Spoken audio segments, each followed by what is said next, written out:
Hey guys, tonight we're going to slip back way back into a time when your alarm clock was a rooster. Your morning coffee didn't exist, and sleeping in meant you were probably dead. Picture this, the air outside your tiny wattle and daub hut is so cold, it's turned your breath into little white ghosts that drift away in the half-dark. Your bare feet touch the packed dirt floor, and it feels like stepping on a slab of stone chilled straight from the grave. Somewhere outside, a cow lets out a moaning bellow, reminding you that before you even think about breakfast, there's muck to be shifted. And that smell, that's not yesterday's leftovers. That's yesterday's stew still sitting in the pot, solid enough to cut with a knife. You'll be eating it again. You probably won't survive this, at least not for long by modern standards. In this century, the average life expectancy hovers in the 30s. And not because people drop dead at 35, but because disease, famine, and accidents keep statistics grim. Still, you've got a long day ahead and not a single espresso shot in sight. So before you get comfortable, take a moment to like the video and subscribe, but only if you genuinely enjoy what I do here. I'd love to hear from you. Post your location and local time in the comments, and let's see how far across the world we're traveling tonight. Now dim the lights, maybe turn on a fan for that soft background hum, and let's ease into tonight's journey together. It's the gray, just before dawn light that pries your eyes open. No sun yet, just a cold seep of silver pressing in through the gaps in the shutters. The roof above you is thatch, and this time of year it drips occasionally condensation from your own breath, rising in the night. You can't stay under the rough wool blanket, because in your world, warmth is fleeting.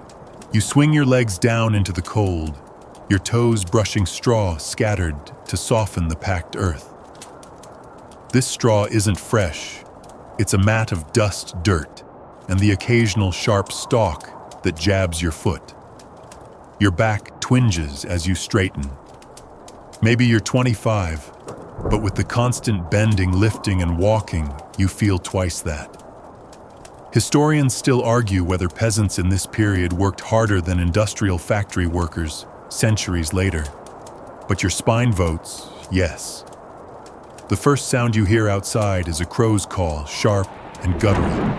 In another few moments, there'll be movement everywhere. A clatter of wooden buckets as neighbors head to the stream, the muffled thud of an axe splitting kindling, and the low hum of people greeting each other in the half-light. You step outside into air so cold, it seems to stick to your skin. Your home is one of a cluster huts squatting together like conspirators. Mud walls flecked with straw roofs, heavy with frost, and thin trails of smoke curling from chimneys that barely work. That smell, a mix of damp wood smoke manure and whatever your neighbor was cooking last night. Not unpleasant, just medieval. Your first task is to check the fire. You crouch at the hearth, poke at the gray heap, and find a faint glow in the ashes. You feed it a twist of straw, then a chunk of peat wood is precious here, and you can't just burn logs for fun. As the peat smolders, it releases a sharp, earthy scent that clings to everything. Your stomach growls, but food comes later. First, the animals. You shuffle to the small pen, open the gate, and immediately sink ankle-deep into mud that's more manure than soil. Chickens flutter away from your feet, their claws scraping at the frozen ground. One flaps up onto the low fence and stares at you with what feels like judgment. You scoop yesterday's feed from a rough sack, cracked barley, a little chaff, and scatter it. The cow's breath hangs in the air like smoke as you approach. Her hide is rough under your palm, and she shifts her weight impatient. You milk her slowly, the pail clinking against your knee.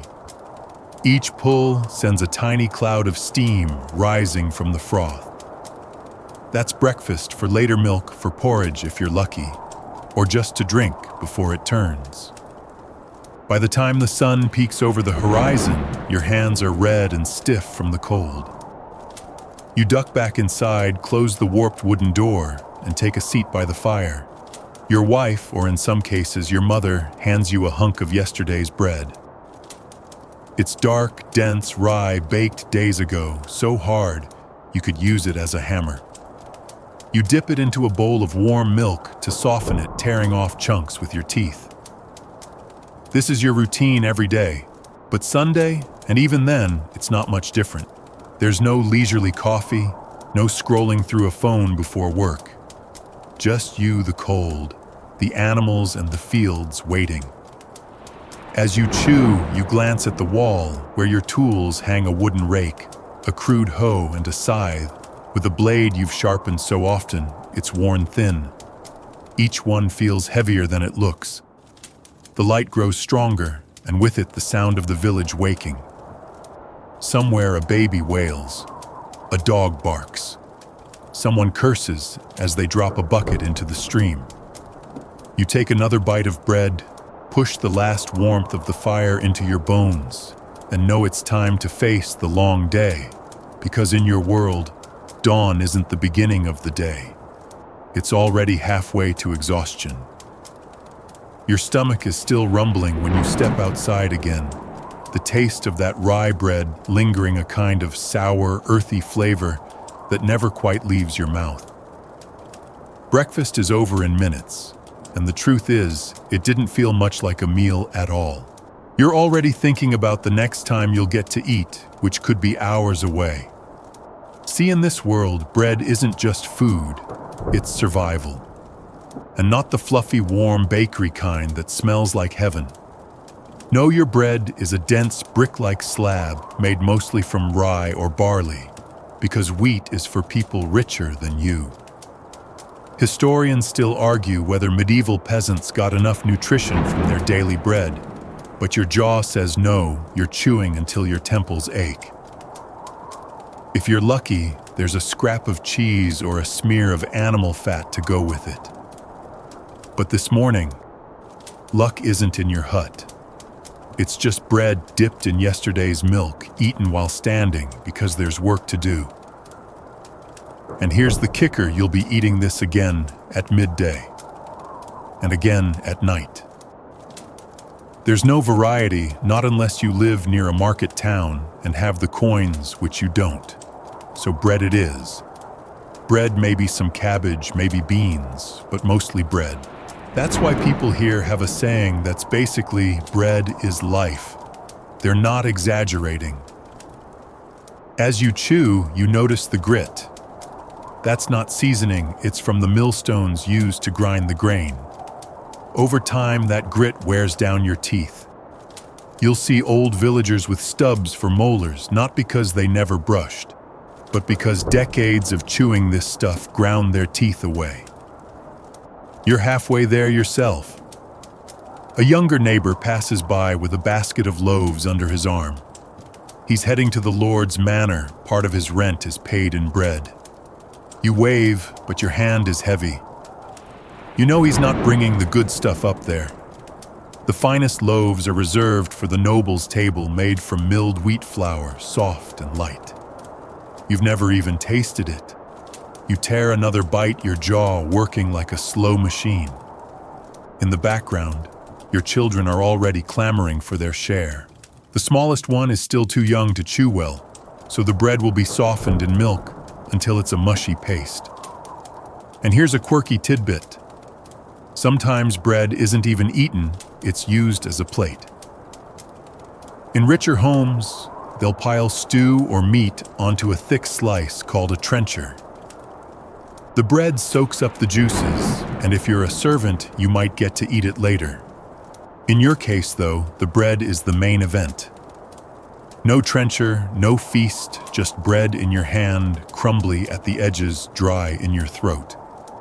You take it outside because eating while walking is faster. The air smells faintly of smoke and damp soil. The village dog trots up hopeful, but you can't spare even a crust. A few paces away, someone is already grinding more grain for tomorrow. The rhythmic scrape of the millstone is a sound you've heard every day of your life. You walk past the communal oven where a small queue is forming. Baking is done in batches to save firewood, and everyone pays a small fee to use it. You've got no loaves today. You'll bake again in a few days, rationing carefully, so you don't run out before then. Running out of bread here isn't just inconvenient, it's a small disaster. As you finish the last bite, you lick the crumbs from your fingers. Your belly is a little fuller, but not satisfied. It's fuel, nothing more. And you know what's coming next. Hours of field work that will burn through this breakfast before mid-morning. You'll be hungry again long before you get to sit down. You pass by an old man sitting outside his hut, gnawing on his own hunk of bread. His hands shake, but he's still working his jaw like a man grinding through rope. He catches your eye and chuckles. "Better than nothing," he mutters, though his eyes say otherwise. And he's right. Bread might be bland, it might be hard, it might turn your teeth to dust, but it keeps you alive. And in this world, alive is the only luxury you can count on. You haven't even shaken the crumbs from your tunic when you hear the knock. Not the friendly borrow some salt kind of knock. This one is deliberate, slow, and heavy enough to make your gut tighten. You already know who it is before you open the door, the taxman. He's not alone. Behind him stands a thin boy, maybe 15, holding a ledger and a quill. The man himself wears a dark wool cloak and a small, smug smile, the kind that says, "Your problem is my income." You don't invite him in, he steps past you anyway, his boots leaving clumps of mud on your floor. The boy reads from the ledger, 2 bushels of barley and 1 hen. Your stomach sinks. That's more than you can spare, but saying so won't help. These aren't taxes in the sense you imagine today, where you send money to some distant office. These are dues owed directly to your lord in exchange for the privilege of living on his land. Historians still argue whether medieval peasants truly lived on the edge of starvation, or if they managed better than we think. But in moments like this, it's clear that whatever you grow isn't really yours. You could have the best harvest in years and still feel poor, because so much of it leaves your hands before you can feed your family. You lead the pair outside to the small storehouse. The door creaks, revealing your winter stash, carefully counted sacks of grain, baskets of beans, and the few vegetables you manage to keep from rotting. You select the 2 bushels of barley, each one heavy enough to make your shoulders ache, and set them down. The hen is harder. She's a good layer, and losing her means fewer eggs this season. You catch her anyway, her wings flapping in protest. The boy takes her by the legs and scribbles something in the ledger. The taxman doesn't thank you. He just nods, adjusts his cloak, and steps out into the lane. The boy follows the hens, squawking all the way. You stand there for a moment, watching them head toward the next cottage. Somewhere you hear the muffled sound of another door opening, another conversation, starting another family's stores being lightened. And here's the part that stings. You still have more obligations to come. There's the church tithe, which is 1/10 of whatever you produce. And there are extraordinary taxes when the Lord needs to fund a war or a wedding. Those demands come without warning, and no one cares if it's a bad harvest year. You head back inside where your wife is tending the fire. She gives you a look, half sympathy, half quiet frustration. The children don't yet understand what just happened, but they will in time. They'll learn that in this life you work for the soil, but the soil doesn't work for you alone. As you sit, you can't help but think of the stories you've heard from other villages, how some tax collectors take more than they're owed, pocketing the extra. People whisper about one man who demanded a family's only cow, leaving them without milk for the winter. true or not, it's the kind of tale that sticks because it feels entirely possible. A neighbor passes by your window muttering curses about the same visit you just endured. You both know the routine: keep your head down, pay what's demanded, and hope next year's harvest is good enough to survive and pay again. The taxman's knock fades into the distance, replaced by the low, constant sound of the wind pressing against the walls. You pull your cloak tighter, already calculating how to stretch what's left in the storehouse. And the worst part, you've barely started your day. You shoulder the hoe and step into the lane mud, clutching your boots like it's trying to keep you home. Nice thought mud, very hospitable, but the fields are calling, and they don't accept excuses, only bent backs. Your breath lifts in pale ribbons as you cross the hedgerow, and the world opens a patchwork of strips, some dark and freshly turned, some shaggy with winter stubble, some waiting like hungry mouths. Each strip is long and narrow, parceled out so that good soil and bad soil get shared around the village like a particularly disappointing cake. You work on an open field system, no neat fences, no tidy suburban plots. Your strips lie here and there, scattered among your neighbors, the result of generations of agreements and grudges. There's a rhythm to it: one year wheat or rye, another year beans or peas, to feed the soil, then fallow, so the land can breathe if the Lord allows you that luxury. Mainstream fact alert: across much of medieval Europe, these 2- and 3-field rotations are standard practice, a simple but brilliant way to keep land from dying under constant demand. Your body is less lucky. It never gets a fallow year. You start with the hoe tracing straight lines where rain carved little gullies. The earth is damp, heavy, and cold. It clumps around the blade with a gummy sigh. Your shoulders roll, your spine protests, your hands find that old, familiar ache like a bruise you carry from season to season. You settle into the quiet heartbeat of labor: lift, strike, pull. Lift, strike, pull. It's hypnotic. If you had a smartwatch, it would congratulate you on your steps and then quietly call an ambulance. The sun strengthens, thinning the frost to pearls that drip from the grass. You switch to the wooden rake, tugging the clods into neat furrows, breathing in that mineral iron smell of raw soil. It's not unpleasant. Earth has a way of smelling like promise. You pause to stretch, feeling the tug along your lower back, the part of you that never learned to forgive a scythe. Historians still argue whether medieval peasants were shorter because of chronic childhood malnutrition, or whether modern people over-romanticize the small medieval body. Either way, you and your neighbors are not tall, but you're dense with labor, every muscle taught by dirt. Your neighbor Oswin appears 2 strips over, carrying a plowshare across his shoulder. He waves, then winces, that universal gesture of still alive, but why? He's got the village oxen today, big brown-eyed creatures with patient souls and a suspicious relationship to your toes. You take hold of the plow's handles while he coaxes the oxen into the harness. The wood is smooth from generations of gripping hands. The iron tip shows a faint shine where stone has kissed it. When the beasts lean forward, the plow bites, and the earth peels open in a graceful curl, like pages turned by a giant's thumb. You walk behind ankles, twisting in soft furrows, guiding the cut. The oxen move at their steady, philosophical pace. It's slow enough to keep you honest, fast enough to make your calves burn. Studying the gleam of wet soil, you aim for straight lines, imagining next season's sprouts, finding neat tracks for their roots.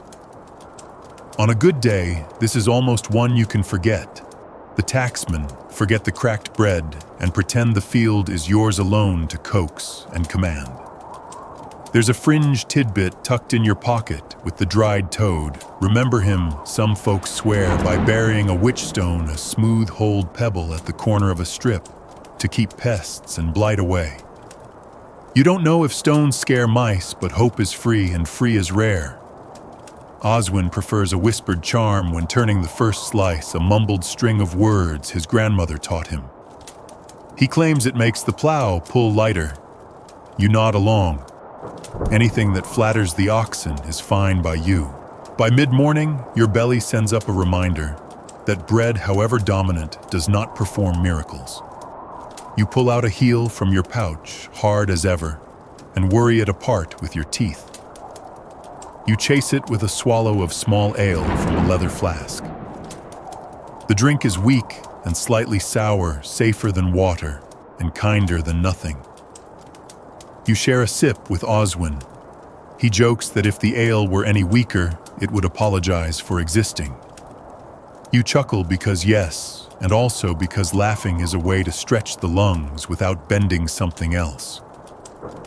A breeze runs its fingers through the stubble. Crows hop in the wake of your furrow, sharp-eyed for worms. One bird stares like it's weighing your productivity. Go audit someone else, you mutter. The crow blinks. You resume.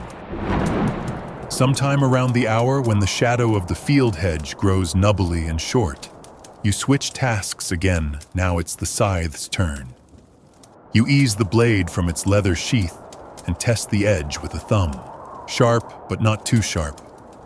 You've learned that an over-keen blade sticks in the stalks and nicks your pride.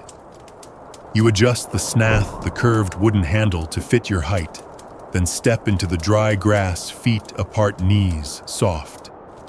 Swing, breathe, step. The scythe whispers, then sighs through the thatch with a sound like tearing silk. You stack the cuttings into small windrows, the hay sweet and sugary in the warming air. There's an art to scything angle tempo humility. The blade glides in a shallow arc, shaving rather than chopping. You've watched newcomers hack, and the field punishes them: ragged stalks, sore shoulders, bloodied shins. Your stroke is lower, longer, almost lazy. Lazy wins. If you could bottle this motion, you'd sell it as a sleep aid. Mainstream fact, and it buys you a minute's pride across Europe. The scythe gradually replaced the sickle for mowing grass and cereals, because it covered more ground with less labor when used skillfully. Fewer strokes per yard, more singing metal, fewer curses. You accept these efficiencies the way you accept rain, gratefully and with a hat when possible.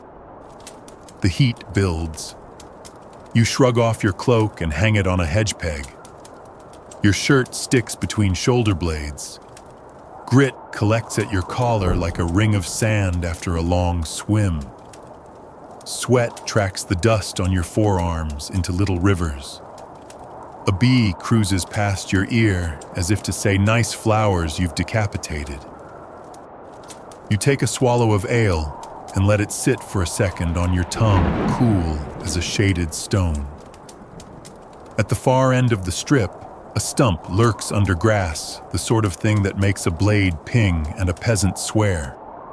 You slow down, angle the scythe higher, and ghost it over the lump. Safe. You still remember last year's kiss with a hidden rock. Your hands rang for an hour, and the blade needed peening. You set the scythe down now and rest the curved edge on a small anvil you carry, tapping along the bevel with a light hammer. Ping, ping, ping. The sound carries over the fields like tiny bells. Metal thins, edge returns, time keeps moving. Historians still argue whether communal labor days when the whole village tended the Lord's domain were crushing burdens, or woven into a rhythm that peasants accepted with gritted teeth and social jokes. You've known both truths. Some days everyone's shoulder to shoulder, and the complaints loop into shared laughter. Other days, like the one when the reeve decided weeding should happen faster, the air tasted of resentment. Today is your own strip, your own work, which feels almost like freedom even though the ledger says otherwise. A pair of children tramp by on the path, herding geese like fluffy, opinionated clouds. One goosebreak's rank fixes you with a prehistoric glare and hisses, You grip the scythe. "Don't test me, feathered tacksman," you say. The child snorts, claps, and the bird reconsiders its life choices. You salute the child. Field diplomacy achieved. You carry on row after row until the sun leans and the shadows lengthen like spilled ink. Your hands hum. Your lower back emits nuanced commentary in a language you regret learning. To distract the pain, you start counting swaths, then footsteps, then crows. You make a private joke that every peasant keeps 3 ledgers, the Lord's, the Church's, and the one your body writes in tendons. Spoiler, only one is truly honest. Oswin calls across that he's turning the oxen out early, one has a sore hoof. You nod and offer to help wash and pack it with clean moss later. He waves thanks. The community runs on these trades: a mended harness for help with the hayrick, a shared whetstone for a mug of ale, your spare hand for someone else's spare hour. There's no app to track it. The memory of favors is etched into the way people look at one another. Another fringe tidbit rises like and you smile. Some folks swear by whistling to the barley, a thin, steady tune while sowing to keep the rows even and the birds confused. You tried it once and attracted 3 curious cats and an offended goose. You stick to humming, now low and comforting, almost like you're crooning to the earth itself. If the soil could purr, it would. By late afternoon, you rake the cuttings into heavier windrows and begin heaving them onto a crude sledge. The hay scratches your wrists and leaves golden freckles down your arms. When the stack is tall enough to make you suspicious of gravity, you tie it with twisted straw ropes and drag it toward the village. Every rut in the lane has ambitions to become a trench, and your path negotiates with them one by one. You pass the stream, pausing to splash your face. The water is quick and cold, the kind that startles breath back into tired lungs. You don't drink much of it. Experience has taught you that the upstream cow is not a meticulous hygienist. Hello again, small ale. You may be weak, but you are reliable. You scoop a little sand to scrub the green from your hands and watch it swirl away like ground glass. As you near the cottages, the evening chorus starts. Dogs trade news. Children chase a hoop. Someone laughs at a joke you can't hear, and a hammer ticks on a distant anvil. The sky softens into a woolen blue, and swallows stitch the air above the thatch. You lean into the sledge for the last few yards, and slide the hay into the shed, patting it down into a manageable mound. It smells warm and alive, summer trapped, and saved for a month that doesn't remember sunlight. Your body is a ledger of the day, forearms glazed with dust, a spot of chafe where the scythe rubbed a tight line crossing the small of your back like a drawn bow. You set the scythe carefully in its place, blade oiled with a smear of fat, and hang the rake. Your fingers linger on the worn wood. Tools like bread and taxes are constants, stubborn, practical, somehow comforting. You glance west. The sun is low, a coin slipping into a purse of trees. Tomorrow, you'll be back here, courting straight furrows and kinder weather. Tonight there is stew, yesterday's, let's be honest, and maybe a crust that softens more completely in warm milk. There will be talk by the hearth, and a little sharpening while the peat smoke wraps the room in its gray shawl. And later, when you lie down on the straw tick, your back will keep telling its long story until sleep interrupts mid-sentence. For now, you stand at the edge of the field and breathe. The clean, loamy scent rises mixed with hay and the faintest ghost of ale. The crows settle into the hedgerow, a last black punctuation on the day. You flex your fingers once, twice, then you turn toward home, because even in a life measured by labor, there's one luxury left, a few quiet steps when the work is done. Sunday arrives not like a gift, but like an appointment slip you can't ignore. You dress in your least muddy tunic and rub at a stain that looks suspiciously like yesterday's stew, waving back, hello. Your hands still remember the scythe. Your knees still remember the furrows. The Sabbath is rest, they say, but your body suspects it's just different kinds of standing. The lane is busy with footsteps and soft talk, the village slipping into a shared pace. You tuck a heel of bread into your pouch, because nothing says holy day, like the same breakfast, just eaten slower, and fall in with your neighbors. Bells drift from the church tower, thin and insistent like a spoon tapping a clay cup. The tower itself leans a little, as if also tired of the schedule. You step inside and the cold wraps you like a wet cloak. Stone holds chill like a grudge. Your breath fogs in small clouds, and the incense hangs in the air, a sweet, peppery smoke that tickles your nose and coats your tongue with something halfway between pine and candle soot. The floor is uneven. Your boots click on a grave slab, hello ancestor, sorry about the scuff. A baby cries, then shushes, then cries again. Children test the acoustics with tiny coughs. Somewhere a bench creaks like an old ship settling. You slide into a place along a rough pew and try not to count how long your toes will stay warm. Spoiler, not long.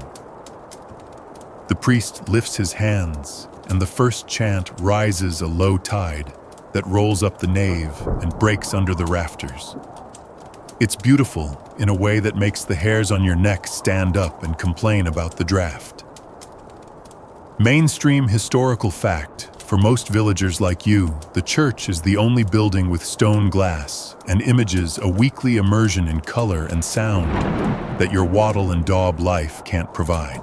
The stained glass glows even on a weak sun, saints and stories posing in their jewel boxes. You can't read, but you can read this: a palm raised in blessing, a dragon under a sandal, a blue cloak you know cost someone a year of dye work. The sermon follows. The priest's voice is practiced, the kind that can reach the back without breaking.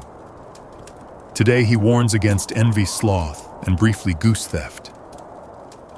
You glance at the aisle, half expecting your favorite feathered tacksman to hiss from the doorway. The message is not subtle: you are sinful and should be grateful for correction. You nod like a man nodding to rain. Yes, yes. Rain exists. Correction exists. Your joints argue that sloth is a myth. He folds in a reminder about the tithe, that tenth of grain and beans and eggs you owe to God via the church granary. You feel your pouch get lighter just hearing it.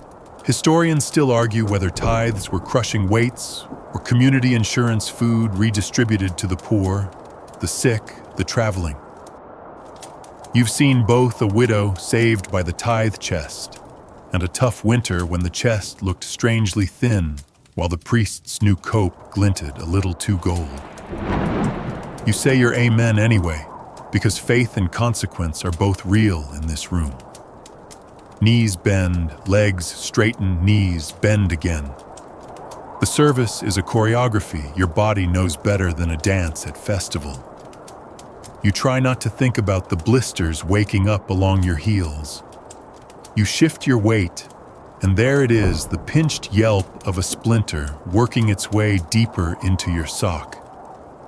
You will remember this splinter as Sunday's souvenir. You try to rearrange your face into something serene while your brain writes creative letters to your footwear.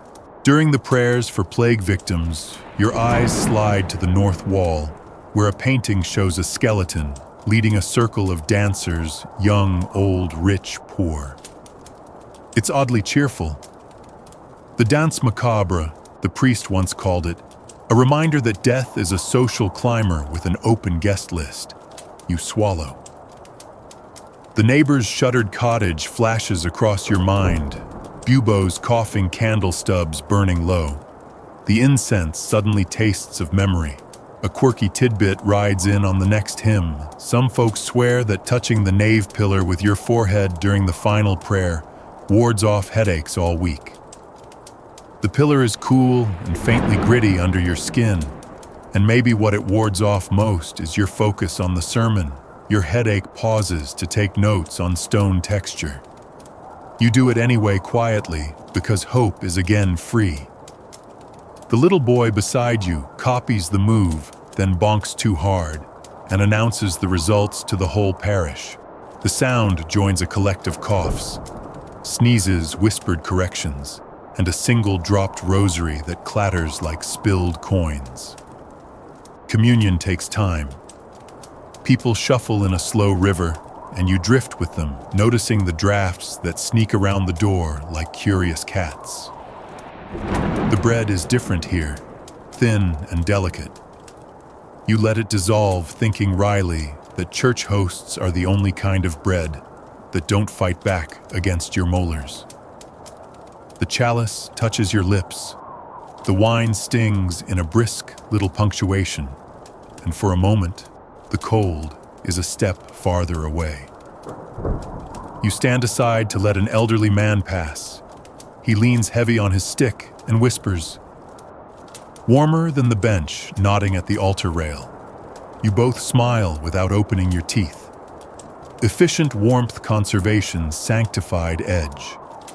Announcements flow, next seasonal fasts, saints' days, a reminder that Saint Medard is good for weather if you want to try bargaining. You imagine leaving a votive with a sketched cloud and a neat list of acceptable rain hours. The priest also mentions a pilgrimage route a town over where a relic, a thumb bone, allegedly has cured 3 toothaches and a donkey's limp. You think of your ground-down molars and your neighbor Oswin's ox with the sore hoof. Worth a walk, you whisper. He hears shrugs and says, if the donkey vouches, I'm in. You both smother a grin because jokes in church are like sneezes, dangerous but satisfying. After the last amen, the parish spills into the churchyard, blinking at the daylight like field mice caught reading. The air outside tastes brighter. The bells tilt down from formal to friendly. You flex your shoulders, which have stiffened into polite rectangles. People cluster by family trading news. Births, betrothals, a pig that got loose and joined the miller's geese as a theological statement. You listen, nodding, letting the talk carry you, the way a slow stream carries leaves. You drift toward the tithe barn with its fat timber ribs. Inside, the smell of dry straw, dust, and grain is almost comfortable, a cousin to your own storehouse, but grander. You add your measure to the pile, watching the scribe's quill tick like a tiny metronome. God sees all the Reeve says as a sort of benediction, quality control. And me, he adds. You give him a thin smile and say, 2 very watchful witnesses. He blinks, then decides it's a joke. Good. Safer that way. There's also the social audit, the one no one names, who gave, who hesitated, who looked thin, who looked smug. The village keeps its own ledgers behind its eyes. You notice Mira from the far end of the lane carrying a small sack with her jaw set like a gate. She's had 2 bad seasons. That sack is probably her last comfortable breath until spring. You make a note to leave a turnip or 2 by her door, no name attached. Quiet kindness travels best when it pretends to be wind. By midday, the holy stillness thins, and the practical creeps back in through sleeves. Sunday isn't for the fields, but it's famous for repairs. You amble home, sit by the hearth, and take up the scythe to wet the blade. Long strokes with the stone, a slow song your hands hum without asking your head. The peat smoke wraps around you in a scratchy shawl, and the light from the doorway makes the dust spin like very small saints practicing levitation. If the sermon wanted you to contemplate humility, your sore back and this sharpening task have become its star pupils. A pot simmers with the comfortable burble of something convincing itself its stew. Bread stands on the table like an old enemy you've learned to respect. You crumble a piece into the broth and watch it surrender its shape. You mutter, at last, a theological reconciliation. The child by the fire laughs because soup jokes are universal. When the village drum, or sometimes just a loud voice with a stick, announces afternoon games in the green, you go, because rest wants exercise's company today. There are skittles and a clumsy wrestling match and a fiddle doing its honest best with 2 strings and a missing peg. Laughter is easy when the stakes are low and no one is counting bushels. You let your shoulders drop the last inch. Remember that dried toad talisman someone swears waving one over a cheese wheel keeps mice away for a week. Another swears it just attracts curious cats. Scholars still argue whether you're all gullible or just happily busy. You vote for busy. As the sun leans and the bell rings again for the brief evening prayer, you fall into step without complaint. The church is still cold, but it feels less like a scold now, more like a deep breath. You stand through the psalm thinking about the week to come fields, whether that stubborn hedge that needs mending, the rumor of a peddler bringing needles and bright thread. You make a quiet promise to your own ledger, 1 extra cup of small ale for Oswin if his ox still limps. A bundle left for Mira. Patience for the goose, though grace has limits. When the last note dissolves into the stone and the priest dismisses you with a sign of the cross, you step out into a sky rinsed pale, the first star chewing through the light. The air is warmer now, or maybe you are. You walk home at an easy pace, feet finding the familiar hollows of the lane, a rhythm between doorways as neighbors peel off one by one. The hut greets you with its honest smells, smoke, wool, stew, a hint of mud. You settle by the hearth. Your hands move over the blade again, slow, steady. On the wall, tools hang like shadows. On the table, bread awaits its nightly negotiation with your teeth. On the floor, straw rustles as someone shifts under a blanket. Sunday didn't give you softness. It gave you a pause stone instead of mud chant, instead of crow incense, instead of peat. It reminded you that your week is more than bushels and blisters. It's also color under glass, a pillar cool against your brow, and a joke shared in the churchyard where the dead listen and you hope approve. You stretch your legs. The splinter in your sock has made its case. You pluck it free with the solemnity of a tiny exorcism. Begone, you whisper. It leaves unrepentant. You smile anyway, warmed by the very small victory. Tomorrow returns with its ledgers and furrows. Tonight, you let the fan of the world turn one quiet notch, while peat embers draw slow breaths, and the last bell, already imagined, sleeps in its tower. The itch starts before you've even left the bed, a slow, creeping tickle at the nape of your neck that makes you roll your shoulders and dig your fingertips under your hairline. You know that feeling. Everybody in the village knows that feeling. The lice have come calling again. They don't knock like the taxman. They just take up residence. Your head is their manor, your scalp, their banquet hall. You try to scratch without waking the child curled beside you, but that's like trying not to stir a pot once you've smelled stew. It's impossible. By the time you step outside into the pale morning light, the itching has spread to the back of your ears. The breeze cools your skin, but every touch of wind feels like another insect scouting for a place to settle.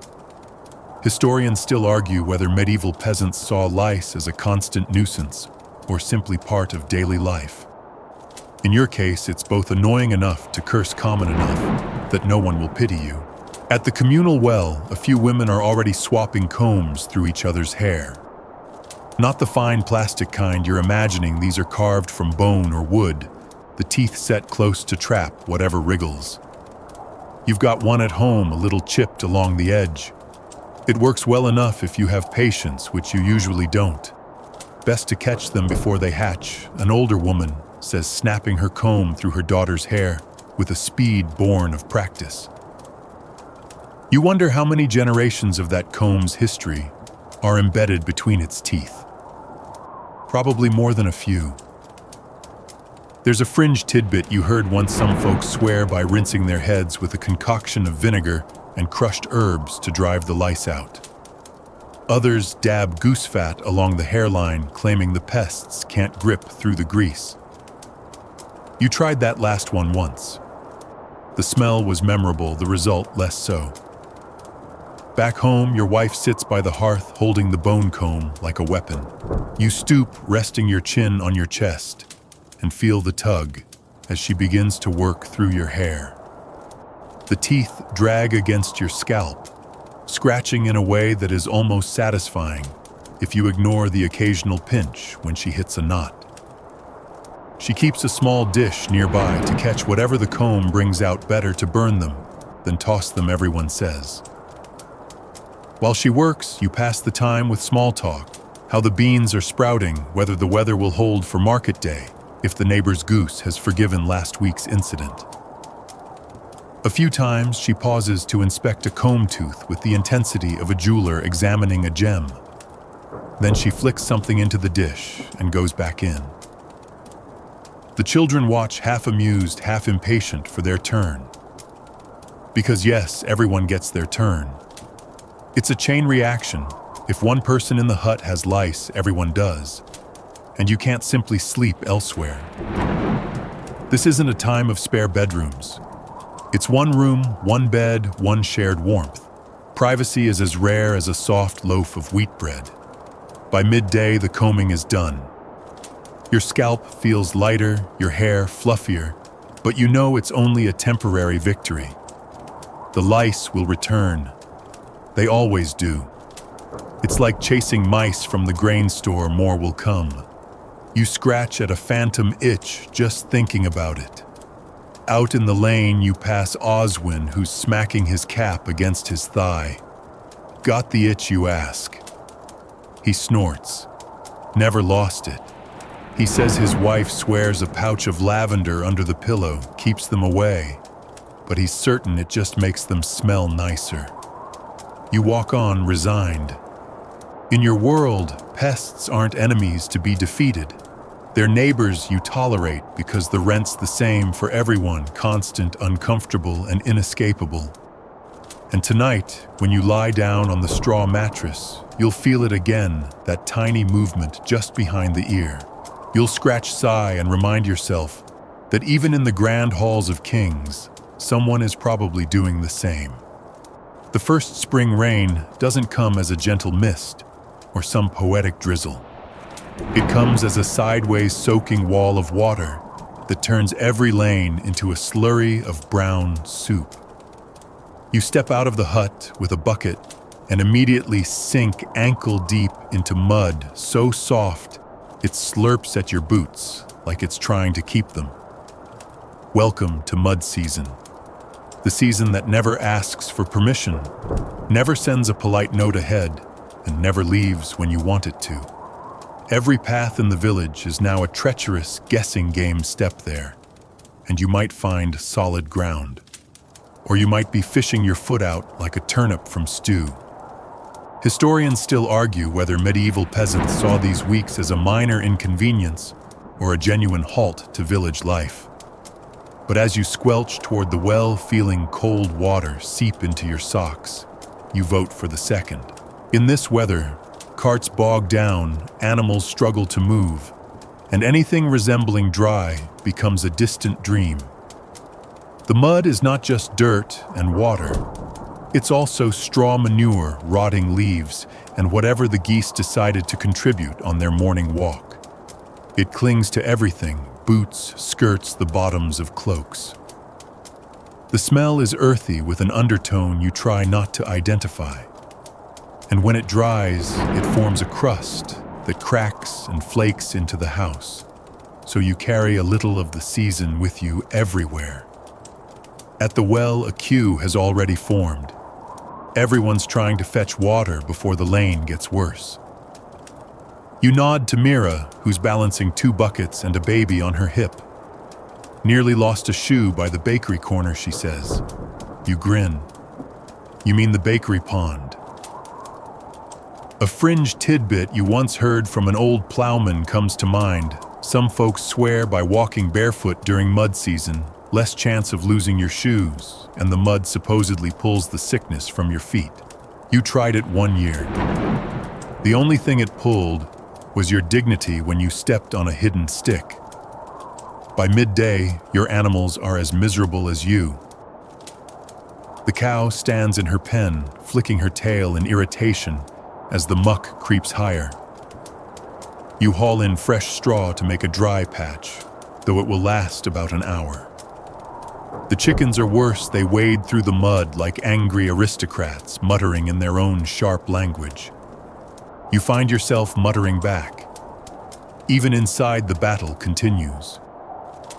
You lay rushes by the door to soak up some of the mess, but every visitor brings in a fresh layer.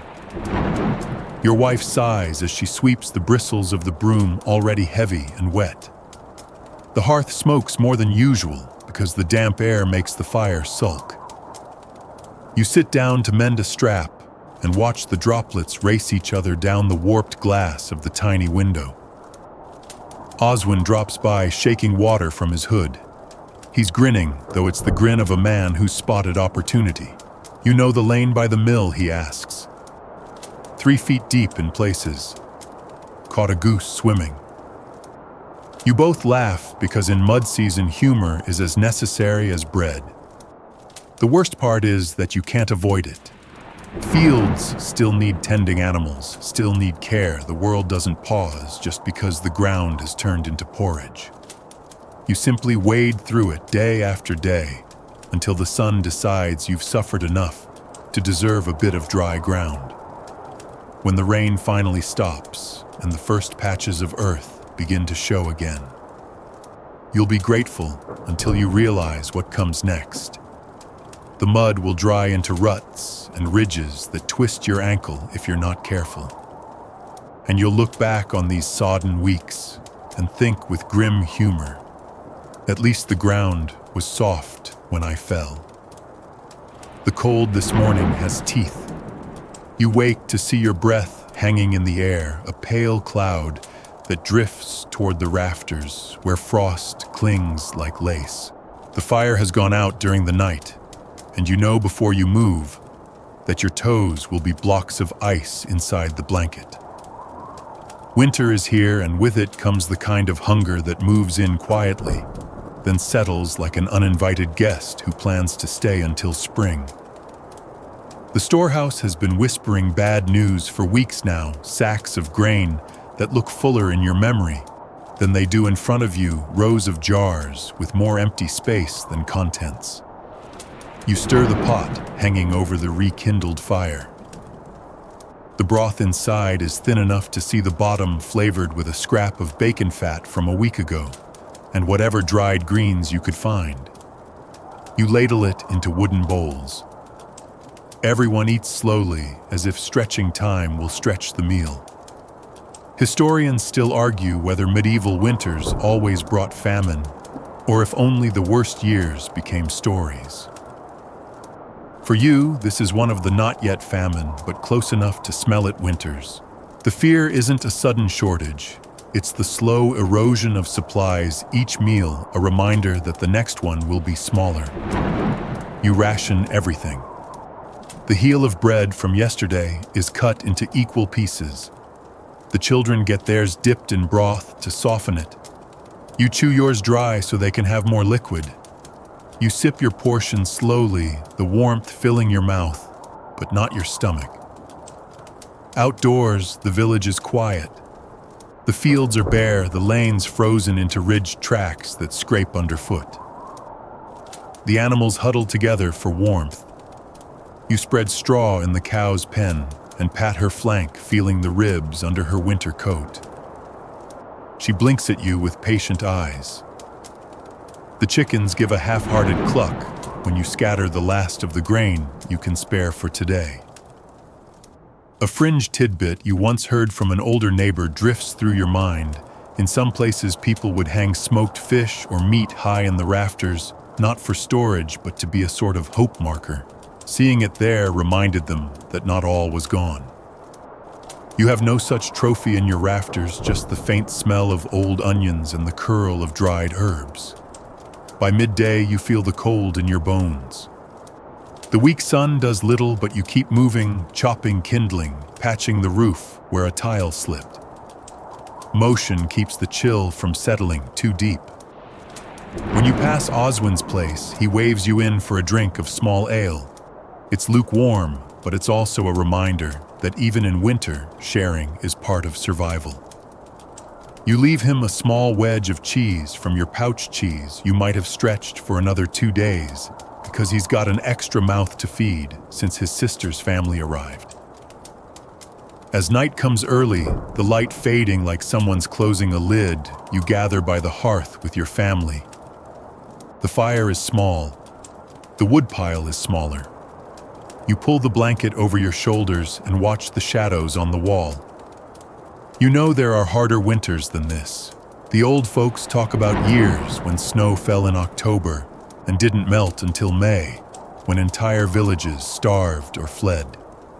You hope this isn't one of those years.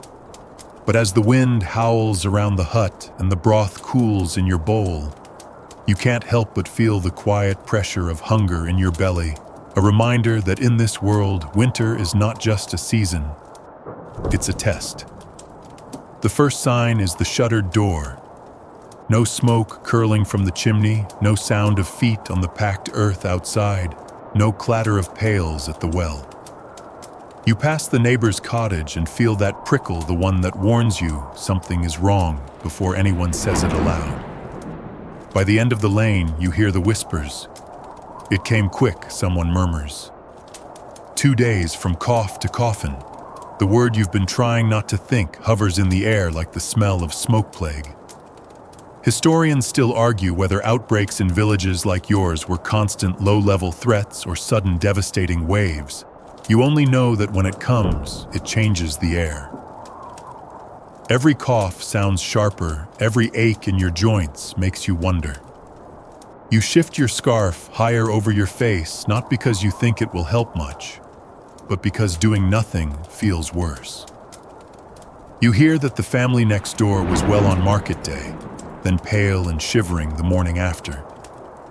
By nightfall, the father had collapsed, and the children were feverish. The mother shut the door against visitors, but word travels faster than illness here. Some say it's the Black Death again. Others call it a hot egg. No one really knows. The village takes its own precautions.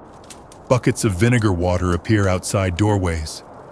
People cross themselves more often. Children are kept indoors, though you still see them peeking from windows. A fringe tidbit you remember from your grandmother comes to mind. Some folks carry a pouch of dried rosemary, believing its scent keeps sickness away. Others tie charms, bits of bone-carved wood above their doors. You've got a sprig of rosemary tucked in your belt now. Whether it works or not, it gives you something to do with your hands when fear makes them restless. In the evening, the church bell tolls once, then again, then again. It's not for service, it's for a soul. 3 tolls means an adult. You stop what you're doing and listen until the sound fades. A few hours later, it rings again, the sound duller in the frost-heavy air. This time it's higher lighter, one of the children. You keep to your own hearth after that, pulling the blanket close. The stew on the fire boils too hard, and you realize you've been staring at nothing for a while. Outside, someone walks past your window and coughs. You hold your breath until their footsteps fade. Oswin comes by the next morning, standing well back from your door. "They've boarded it up," he says. You don't need to ask which house. You can see it from here, the rough planks nailed across the doorway, a sprig of evergreen tied above them. The air feels heavier. Even the geese are quiet. The day passes slow. You work in the fields, but every bird call sounds like a warning. You scrub your hands in cold water until your skin feels raw, as if you can wash away more than dirt. At night, you dream of walking through the lane and finding every door shut, every window dark. By the week's end, there are more tolls from the bell. You stop counting after the fifth. The fear now isn't just of illness, it's of what happens if too many fall sick at once. Who will milk the cow? Who will bring in the wood? Who will dig the graves when the first healthy neighbor recovers and steps into the lane wrapped in a shawl and blinking at the sunlight? You feel a breath of relief. But you don't forget how fast it came, how quiet it made the village, how easy it would be for it to come again. In your world, the plague is never truly gone. It's just waiting for the right wind. You're oiling the scythe by the hearth, enjoying the rare luxury of deciding which chore to do first, when the knock comes sharp, official, and timed like a drumbeat. You don't even have to open the door to know it's not a neighbor. Neighbors shuffle. This knock marches. You lift the latch. A man in the Lord's colors fills your doorway, rain beads freckling his felt hat, a waxed leather tube tucked under his arm. He looks at you the way a ledger looks at a number, briefly, without affection.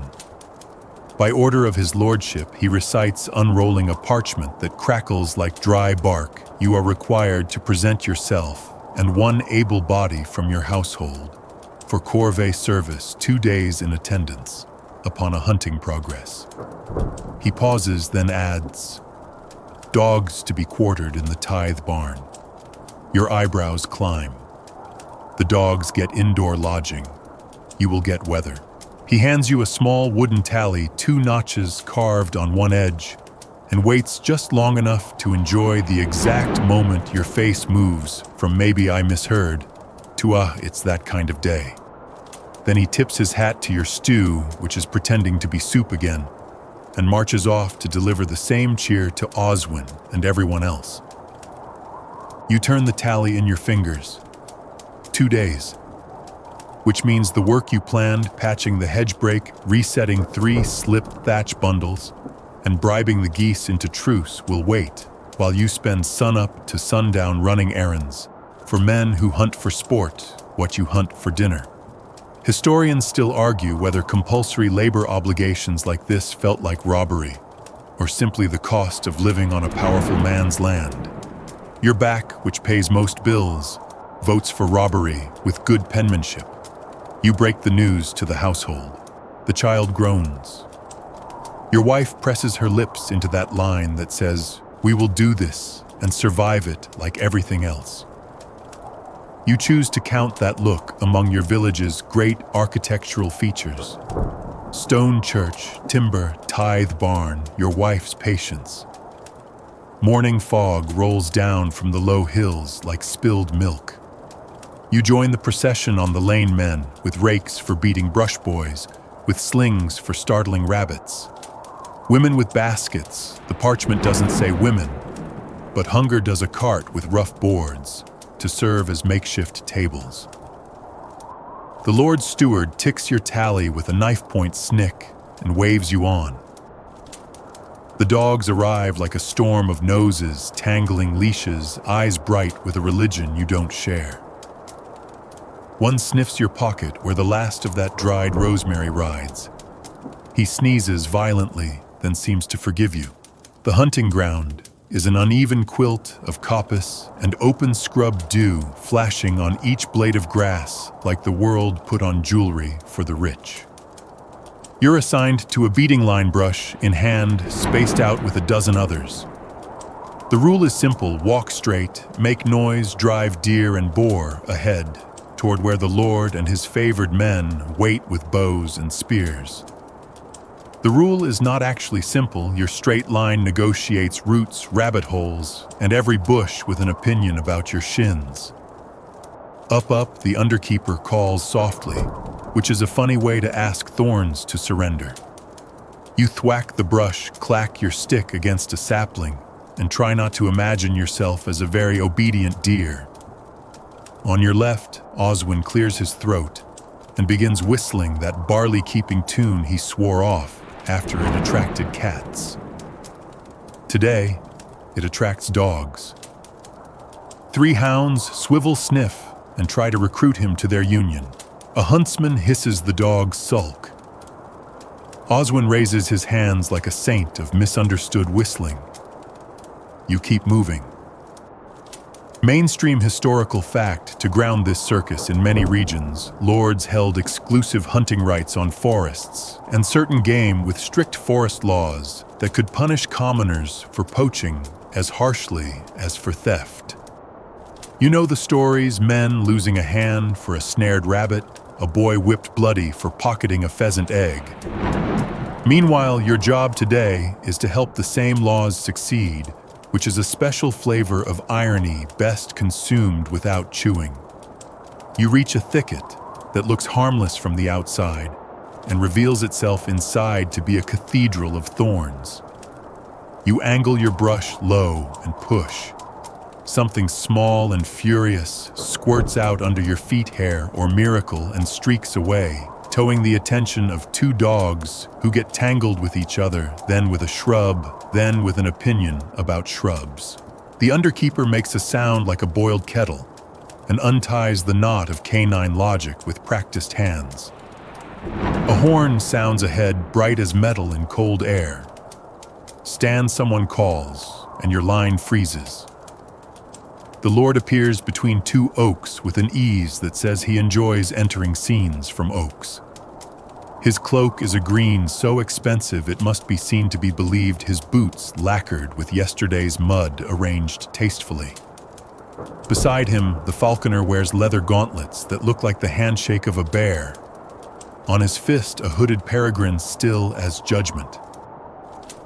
You look at the bird and feel seen by something that eats at a higher speed than you live. They wait. You wait. Time does what time does when you're not allowed to scratch your nose. Somewhere ahead, a boar grinds its teeth against a tree, the sound a carpenter might make if he hated trees. The Lord raises his spear. His men float into positions they practice more often than you get to lie down after sunrise. The boar bursts into the clearing like a swear word. Dogs tumble in a tide of bravery that fails to consider tusks. For a few long breaths, the hunt is a spinning wheel of sound barks, shouts the clatter of hooves, the hard drum of your heart doing work you didn't volunteer it for. Then it's done, the spear finds meat. The dogs jump back triumphantly, pretending they planned all of this, and the woods return to their normal opinion of you. A boy with a horn starts to blow a flourish and is silenced with a glare. The boar is hauled blood bright and hot to a tree branch for flaying.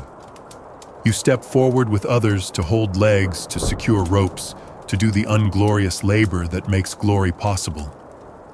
The smell is iron and hot fat and forest.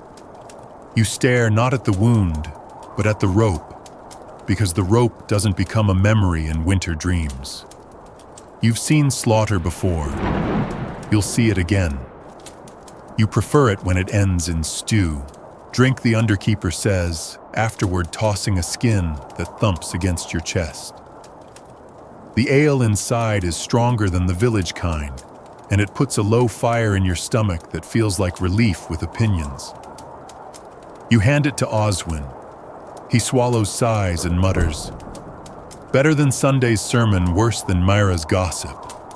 You nod. Accurate scale. Noon brings bread and meat for the Lord's party, and bread only for the rest, plus a ladle of broth if you're near the cook fire when he's feeling democratic. You angle for proximity and end up holding a spit while a rabbit turns into smell. A fringe tidbit drifts from the cook, he swears, by rubbing the spit with hazel and whispering the St. Hubert prayer to keep meat from falling into the fire. You don't mind extra sanctity on your lunch, but you keep a hand under the spit anyway, because gravity never heard of Hubert. Afternoon is hawking. You're drafted to carry a perch, a portable tea for birds that look at you like you owe them money. The falconer's hooded peregrine quivers with small electric patience. When the hood lifts, you feel the air change as if something turned on a sharpened edge around you. The bird rises a scrap of intent against the pale sky, and everything below suddenly is somebody else's problem. You shield your eyes. A hare breaks from cover.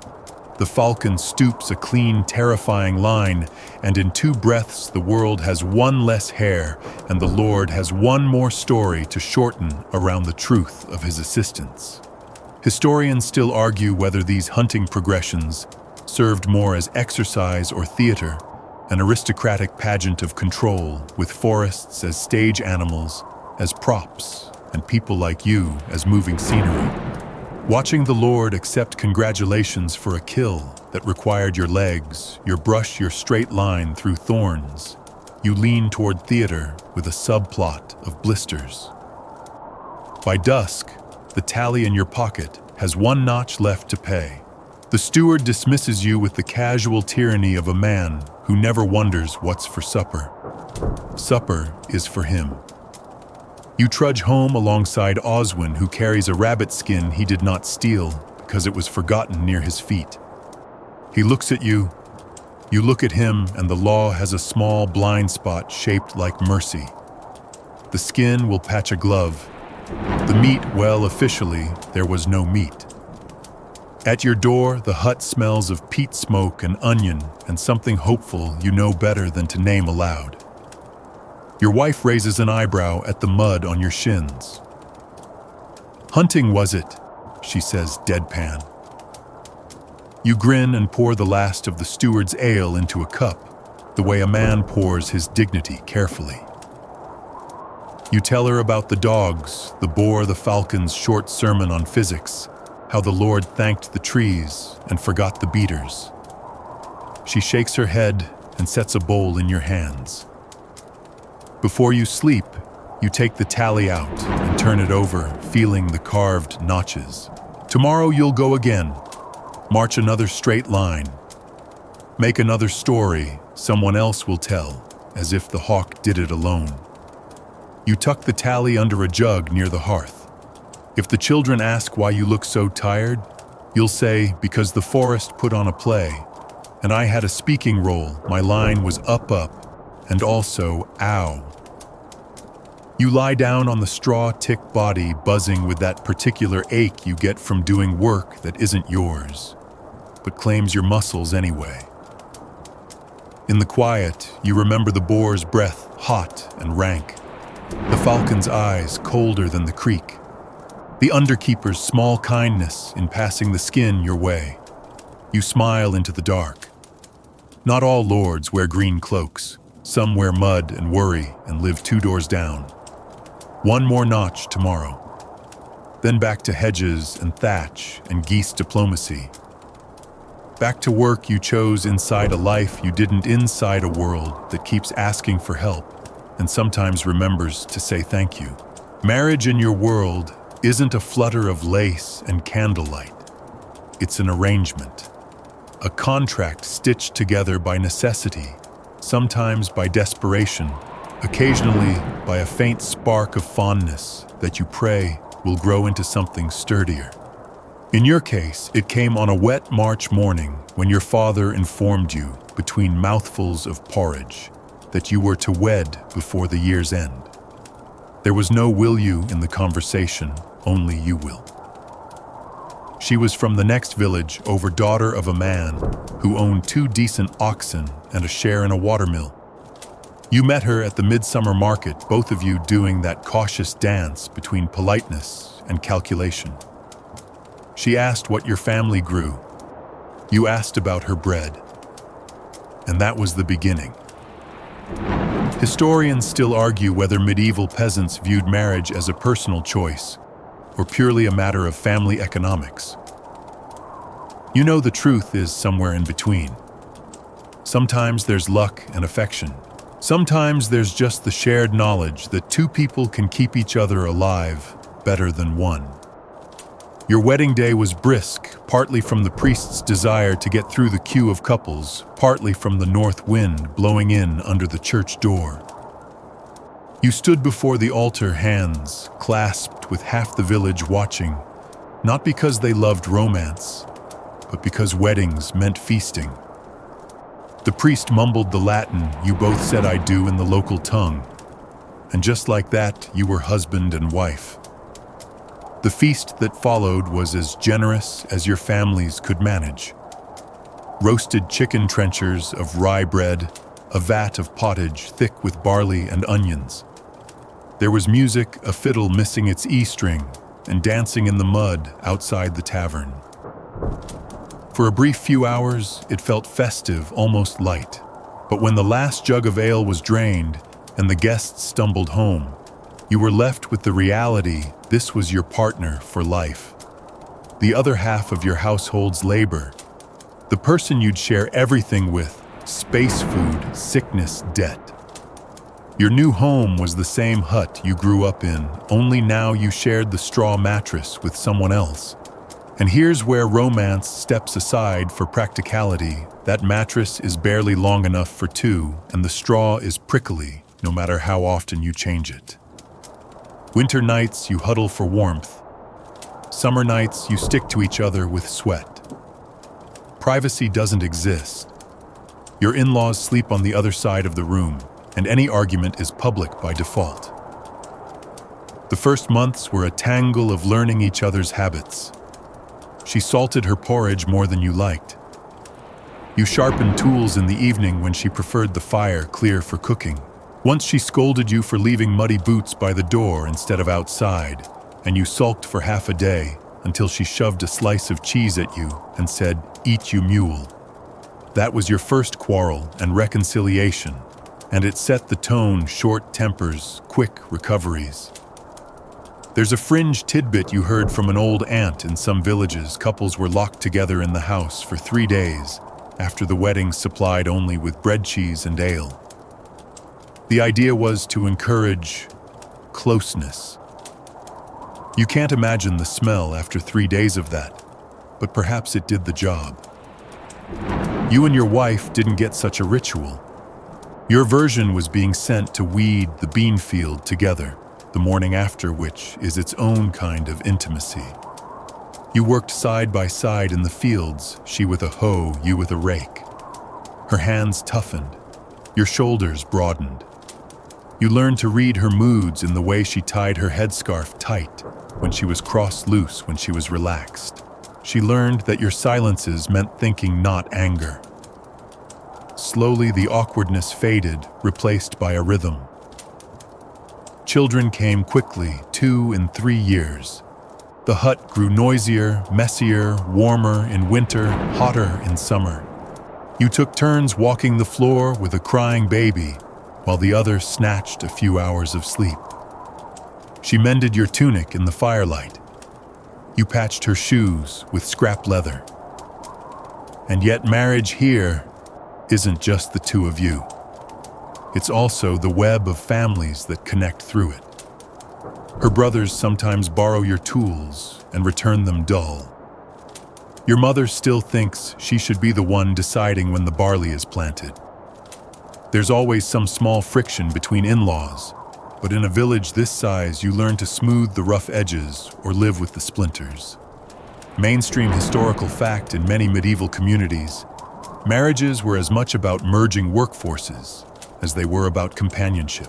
2 strong backs could produce and preserve more food, care for more animals, and meet more obligations to the Lord. That's why widows were often remarried quickly. Labor can't be left idle when survival depends on it. You've seen it happen more than once: a man buried on Sunday, his widow wed to another by month's end. Your own marriage hasn't been without strain. There are days when you speak sharply, when the long grind of work and the short supply of food make patience thin. She has her temper, you have your stubborn streak. But there's also the shared joke over a burnt loaf, the quiet pride in a well-planted field, the unspoken teamwork of keeping children fed through a harsh winter.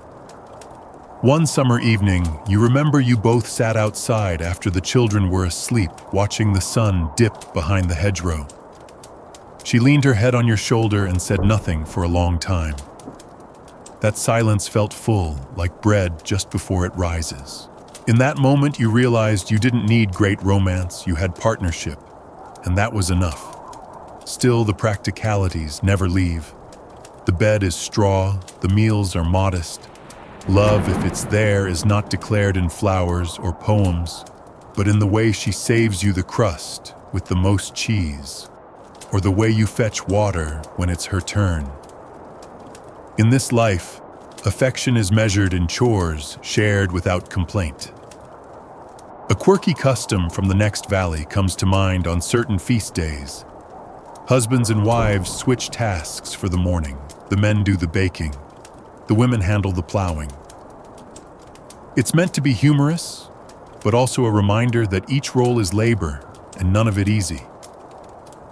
You tried it once, disastrously burning a loaf, while she came home with a sunburn and a plowman's opinion about your furrows. You both laughed until the baby woke.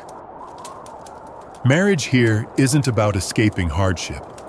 It's about having someone to face it with. When the taxman knocks, you both feel the loss. When the harvest is good, you both feel the relief. When the roof leaks, you both stand on the ladder, one holding the thatch, the other tying it down. At night, when the hut is quiet except for the crackle of the fire and the breathing of the children, you sometimes watch her mend a sleeve or untangle a skein of wool. Her face in the firelight is lined from sun and wind, her hands rough from work. But there's a steadiness there you've come to depend on. You may not have chosen each other in the way people dream of now, but you've built a life one day at a time, in a place where every day is a kind of battle. And when you roll onto the straw mattress, her back warm against yours, you think maybe this is love, in its medieval form, quiet, enduring, practical. Not the stuff of troubadour songs, but the kind of thing that outlasts winter. The rooster starts before the light does, and the rest of the hut stirs with it. You roll over not because you've had enough sleep, but because there's nowhere else to roll. The straw tick rustles under you, and you bump into your wife's elbow. On the other side, a child's foot has found its way against your ribs. Somewhere at your knee, the family dog is curled into the last warm pocket left. This is your morning every morning. No privacy ever. Not when you eat, not when you change, not even when you think. Your life is a shared room, shared air, shared everything. The one time you tried to slip outside before dawn for a quiet moment. Your youngest followed barefoot, asking questions about why the moon looked thin today. You didn't answer until you were both back inside because the cold made your teeth chatter too hard for talking. The hearth is the heart of the hut, but it's also the village bulletin board. Anyone who comes to the door, Oswin the Reeve, a wandering peddler, stands in that one space where they can see everything: the table, the bed, the chest, and all the people in your life in one crowded frame. There's no tucking away a mess or hiding a bad mood. The moment the door opens, your world is on display. Historians still argue whether medieval peasants resented this closeness or took it as normal. You lean toward both. You wouldn't mind a little more space between your socks and someone else's elbows. But when storms howl and frost climbs the rafters, the press of bodies is the only heating system you can count on.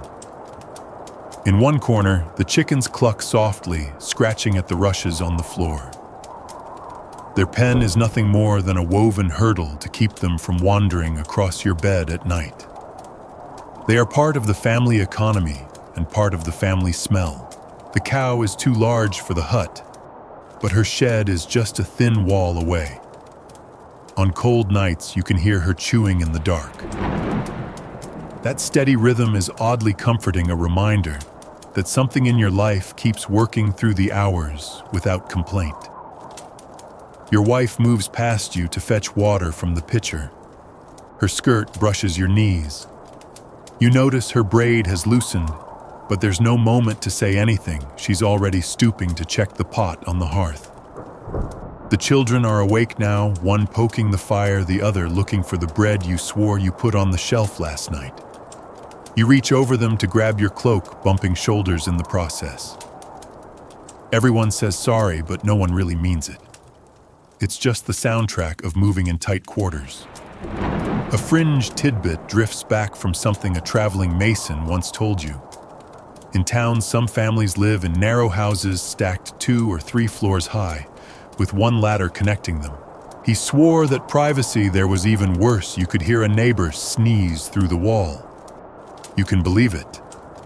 At least your walls are thick enough to muffle most sounds from outside.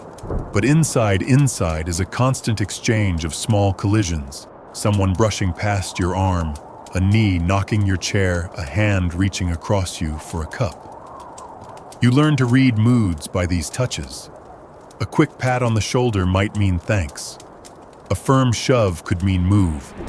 A lingering hand on the forearm might be the closest thing to a love note you'll get in a week.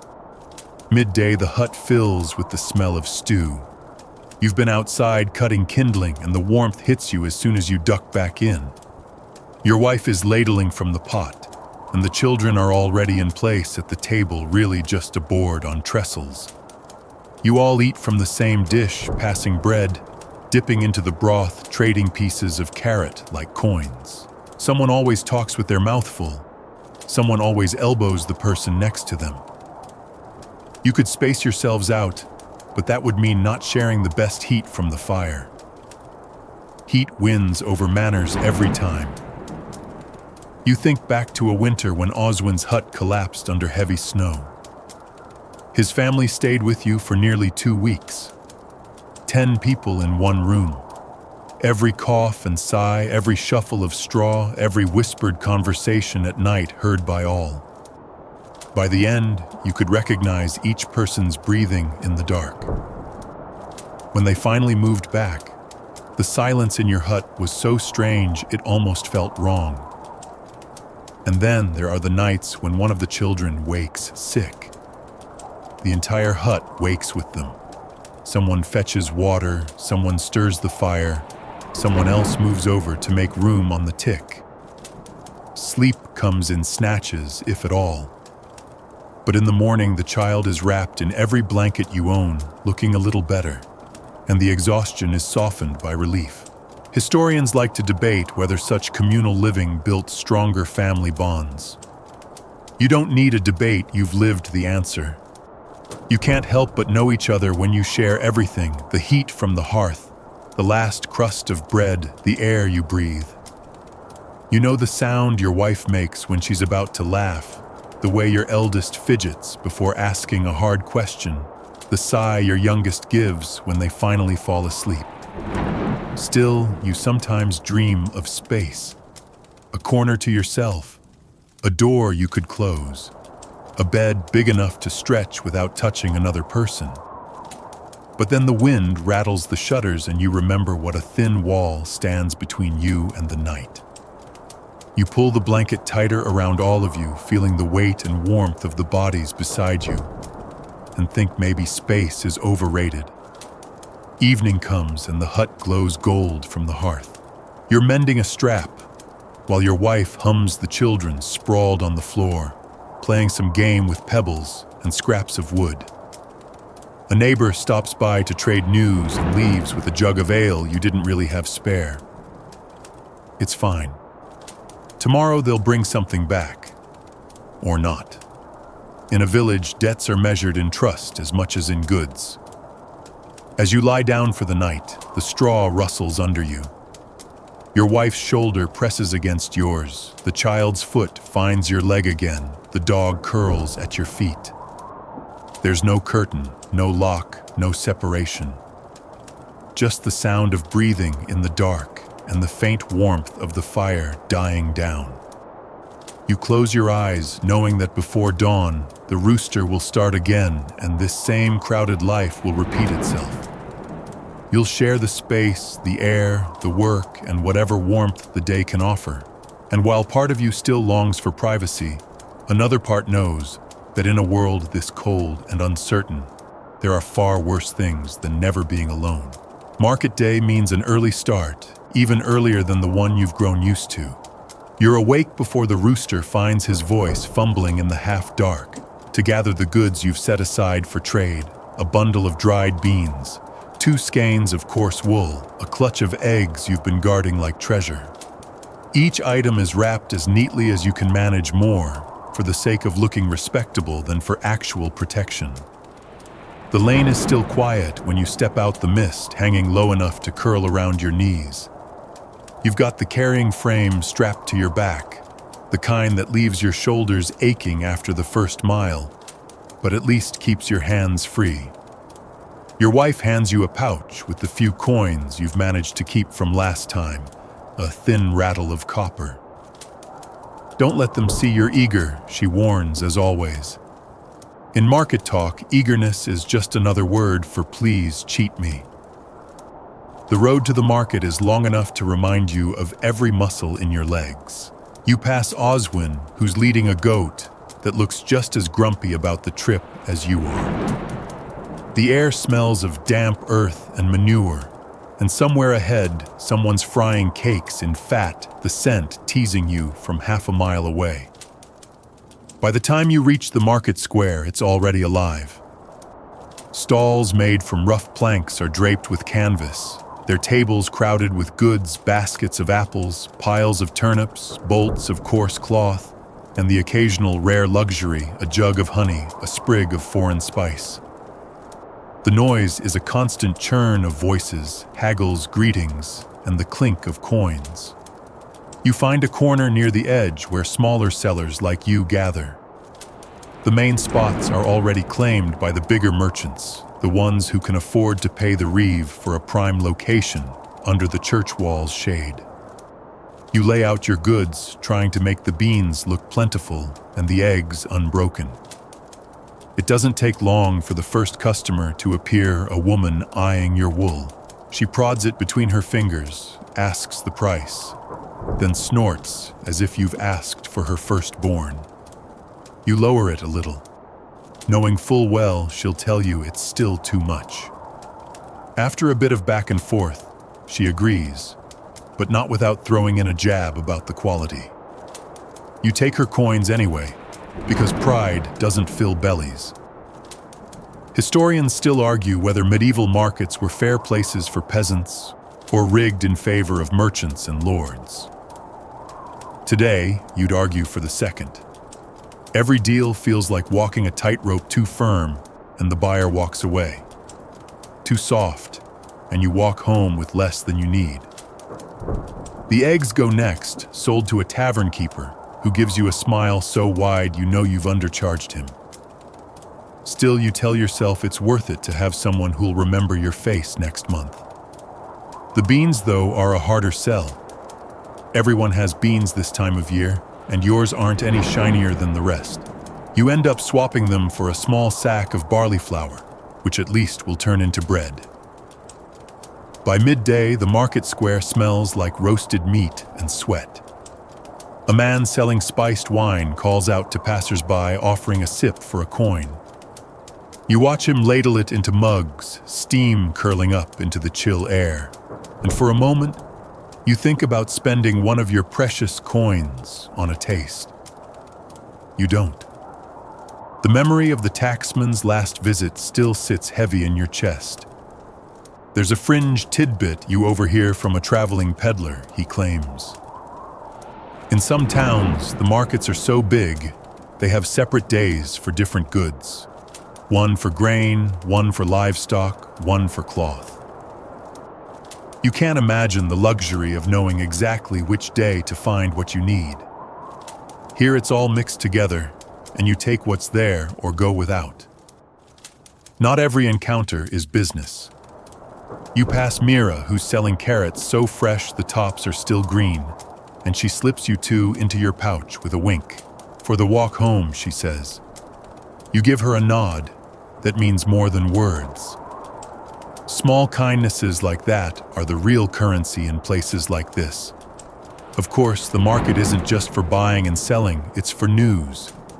You hear about a lord 2 villages over who raised rents without warning, about a brewing feud between 2 millers, about a mysterious illness in a hamlet by the river. Rumors are traded as freely as goods, and you listen carefully because sometimes a scrap of information is as useful as a sack of grain. When the church bell tolls noon, the crowd shifts. Some people leave to tend their animals. Others press closer to the stalls, hoping for better deals as sellers grow tired.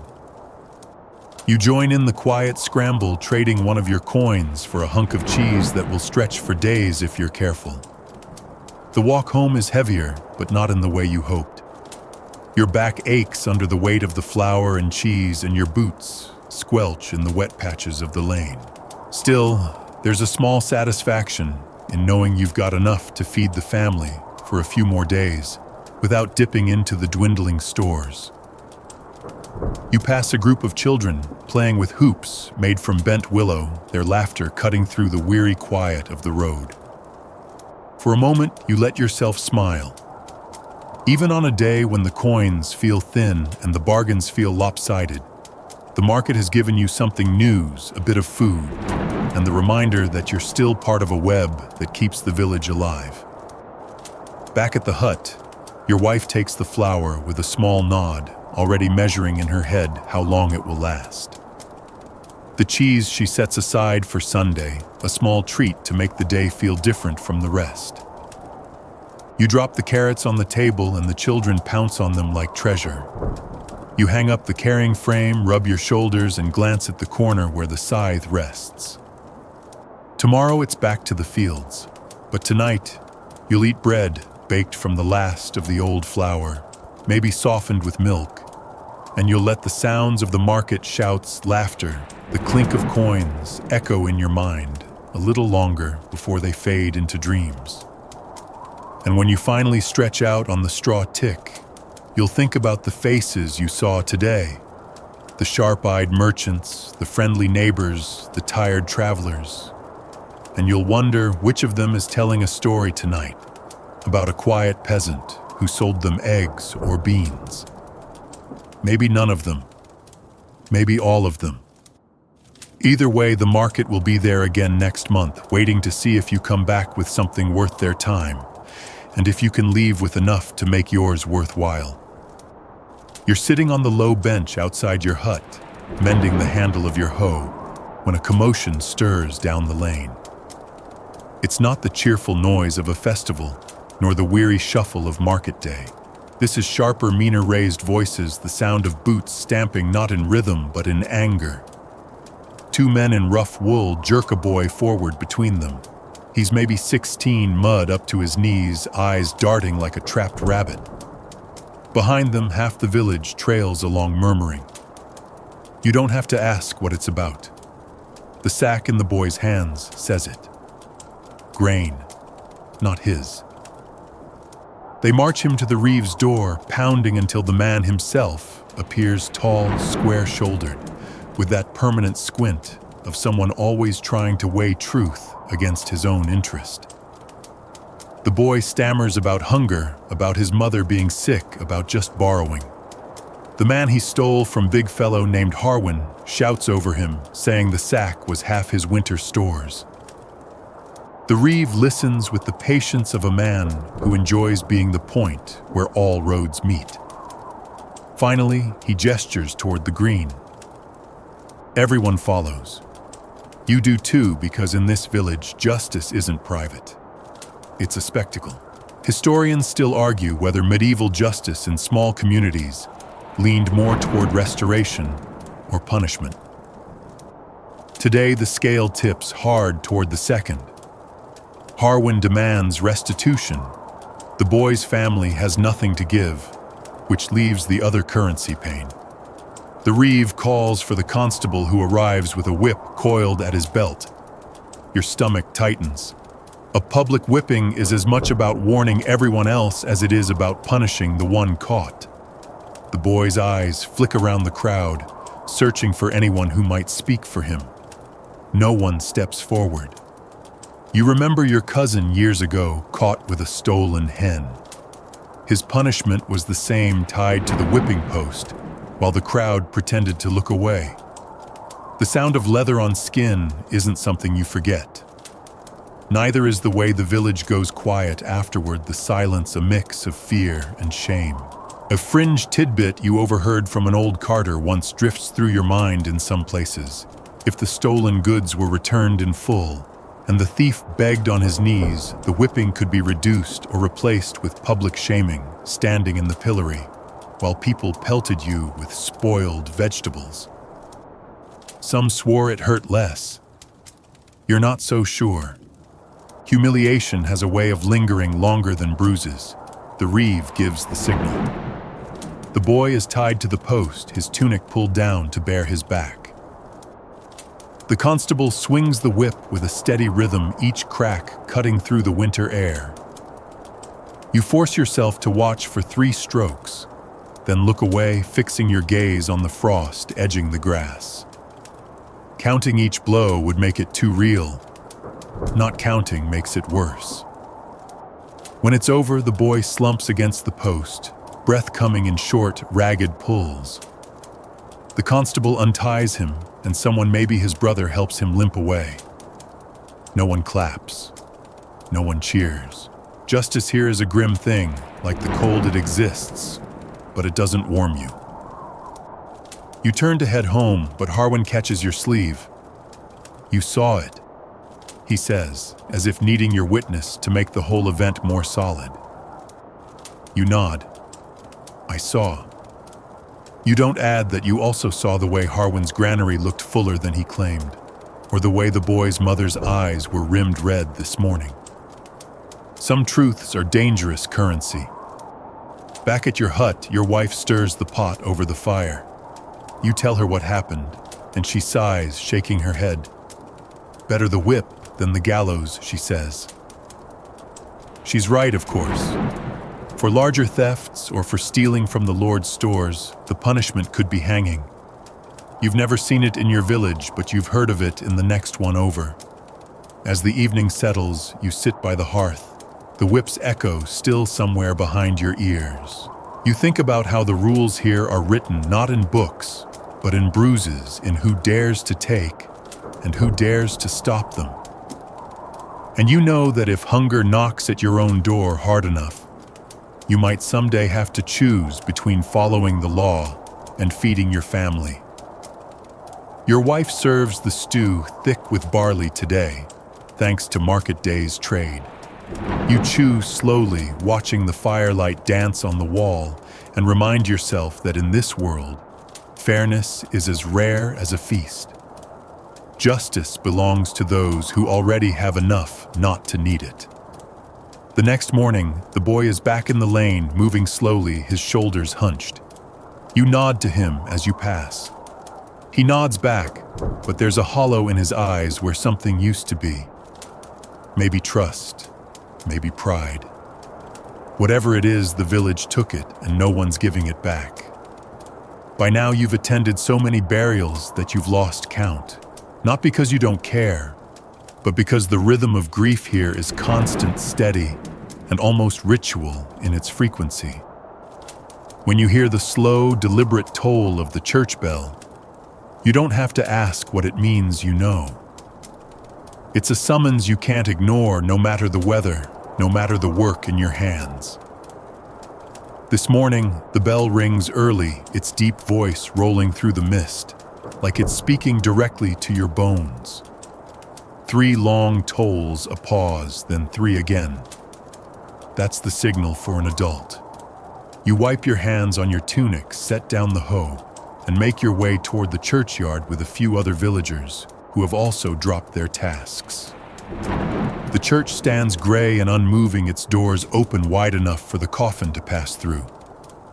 Inside, the air is heavy with the smell of incense, damp wool, and earth carried in on people's boots.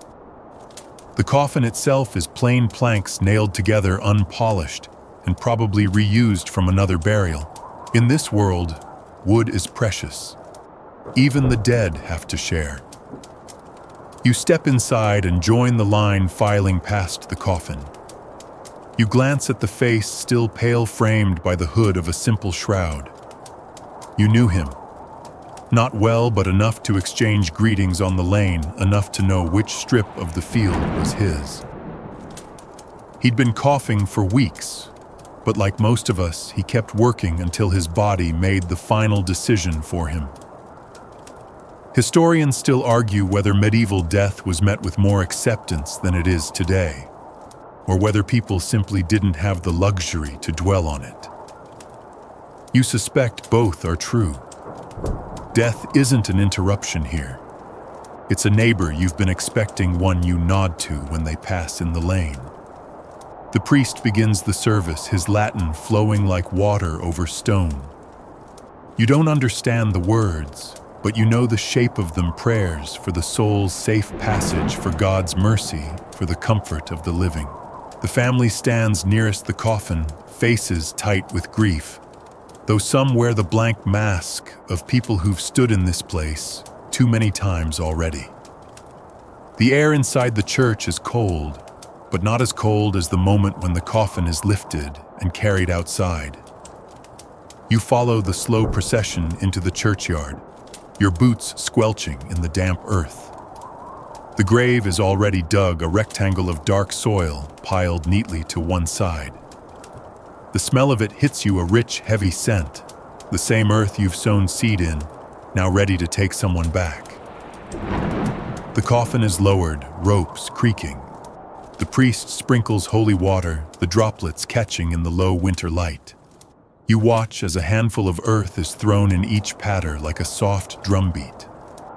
One by one, people step forward, some making the sign of the cross, some murmuring a few words too low to hear.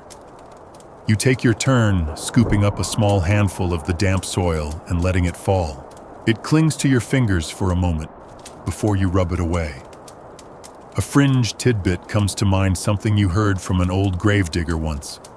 He claimed that in some villages they would place a sprig of rosemary or a piece of bread in the coffin for the journey. You've never seen it done here, but the thought lingers. A gift for the road, even if no one knows where it leads. The family lingers as the rest begin to drift away.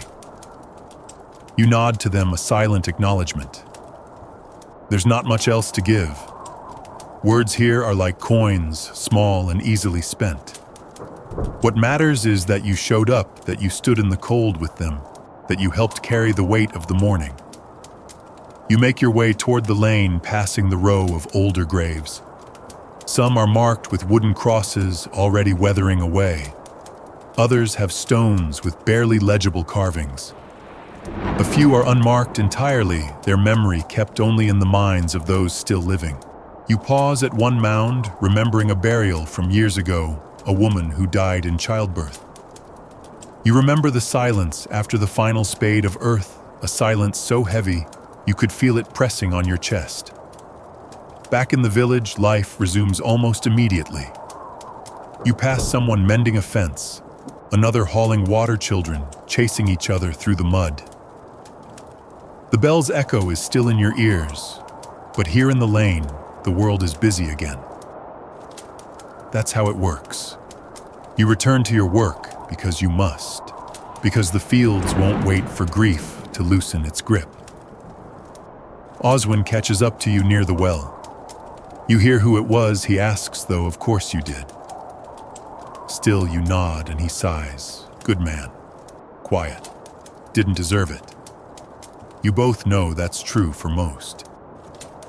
He adjusts the strap on his bucket and says, "See you at the hedge line later." You agree. Life continues, and so do the hedges. At home, your wife is stirring a pot over the fire. The smell of onions and cabbage fills the hut, warm and grounding. You sit for a moment, letting the heat seep into your hands. The image of the grave is still fresh, the dark soil, the sound of earth on wood.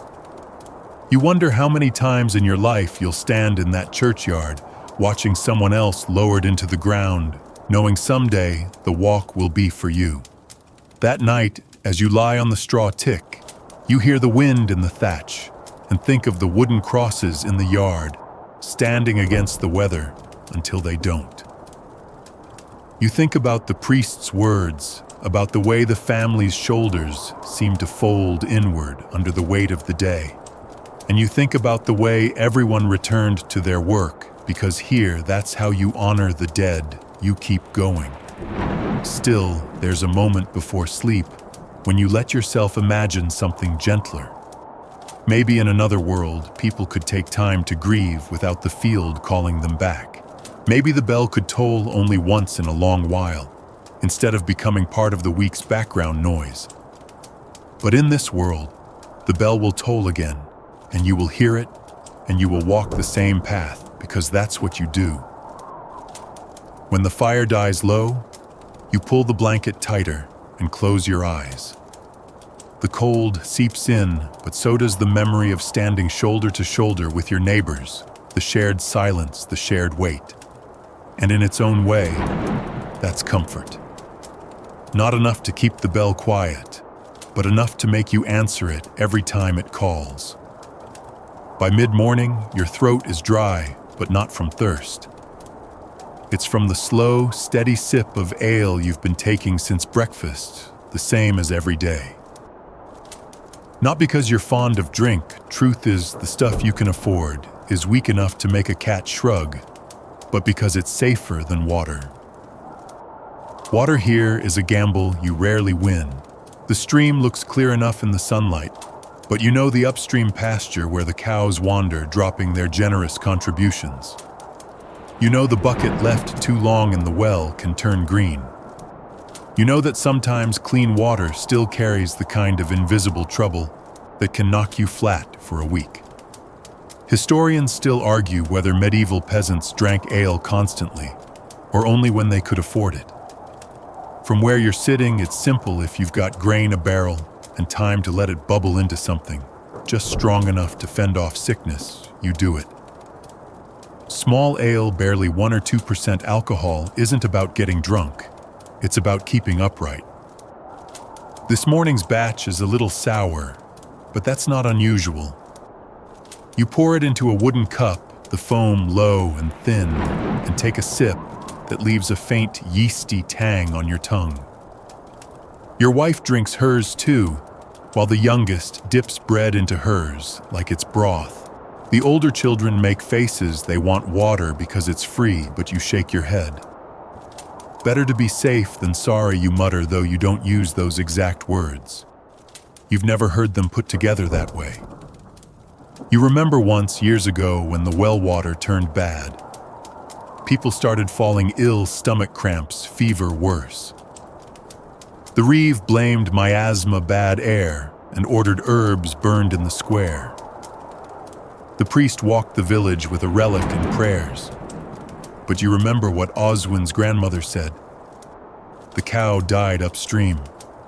She was right. A fringe tidbit you once heard from a traveling brewer.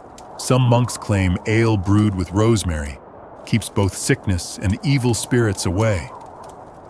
You tried adding rosemary once. The result tasted like someone steeped a loaf of bread in bathwater. Still, you drank it. You were healthy that winter, though you're not sure if it was the rosemary or the fact that the river froze solid and no one drank from it anyway. By midday, the ale has done its quiet work, kept your thirst at bay, kept your belly from grumbling too loudly, and kept you out of the latrine trench. You refill your flask from the small barrel in the corner, careful not to stir up the yeasty sediment at the bottom.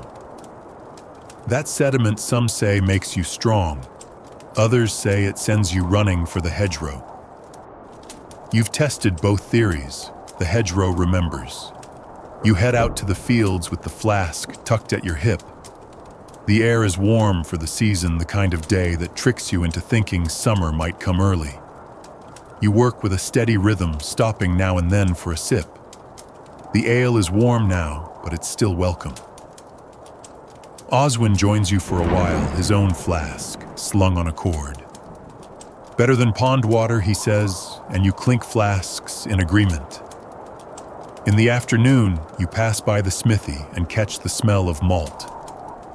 The smith's wife brews for the household and sometimes sells a little extra. You've traded for her ale before it's thicker, richer, and worth the handful of beans you gave her. Today, you just wave. You've got enough to last the week, and you don't want to drink the store down too fast. At home, your wife pours a cup for the evening meal. The children get watered-down ale, the smallest amount needed, to keep them from sneaking gulps of water from the bucket outside. You watch them sip, grimace, and swallow. They'll thank you one day, or at least they won't die of river fever, which is thanks enough.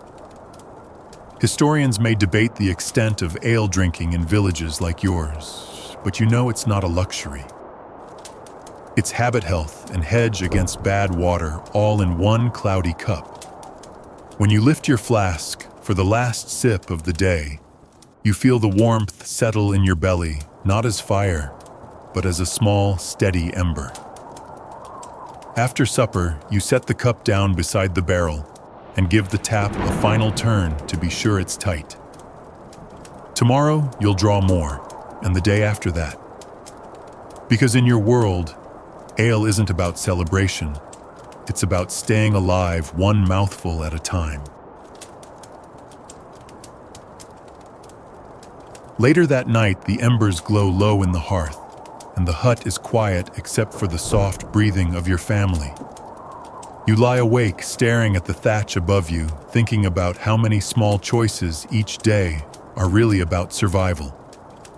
Which path to take to the fields to avoid the boggiest spots. How much grain you can spare for the chickens. When to fetch water, and when to trust the ale instead. You think back to your father who used to say, "The river is beautiful when you look at it. It's deadly when you drink it." He lost a brother to bad water before you were born. You never met the man, but you've heard the story enough to see it in your mind, a fever, a shaking fit, gone in 2 days. No one ever proved it was the water, but no one doubted it either. A quirky, almost absurd memory surfaces one year. A visiting tinker swore he had a magic tin cup that could make any water safe. It was just a dented cup, of course, but he demonstrated by scooping from the stream, drinking deep and grinning. He left the next morning.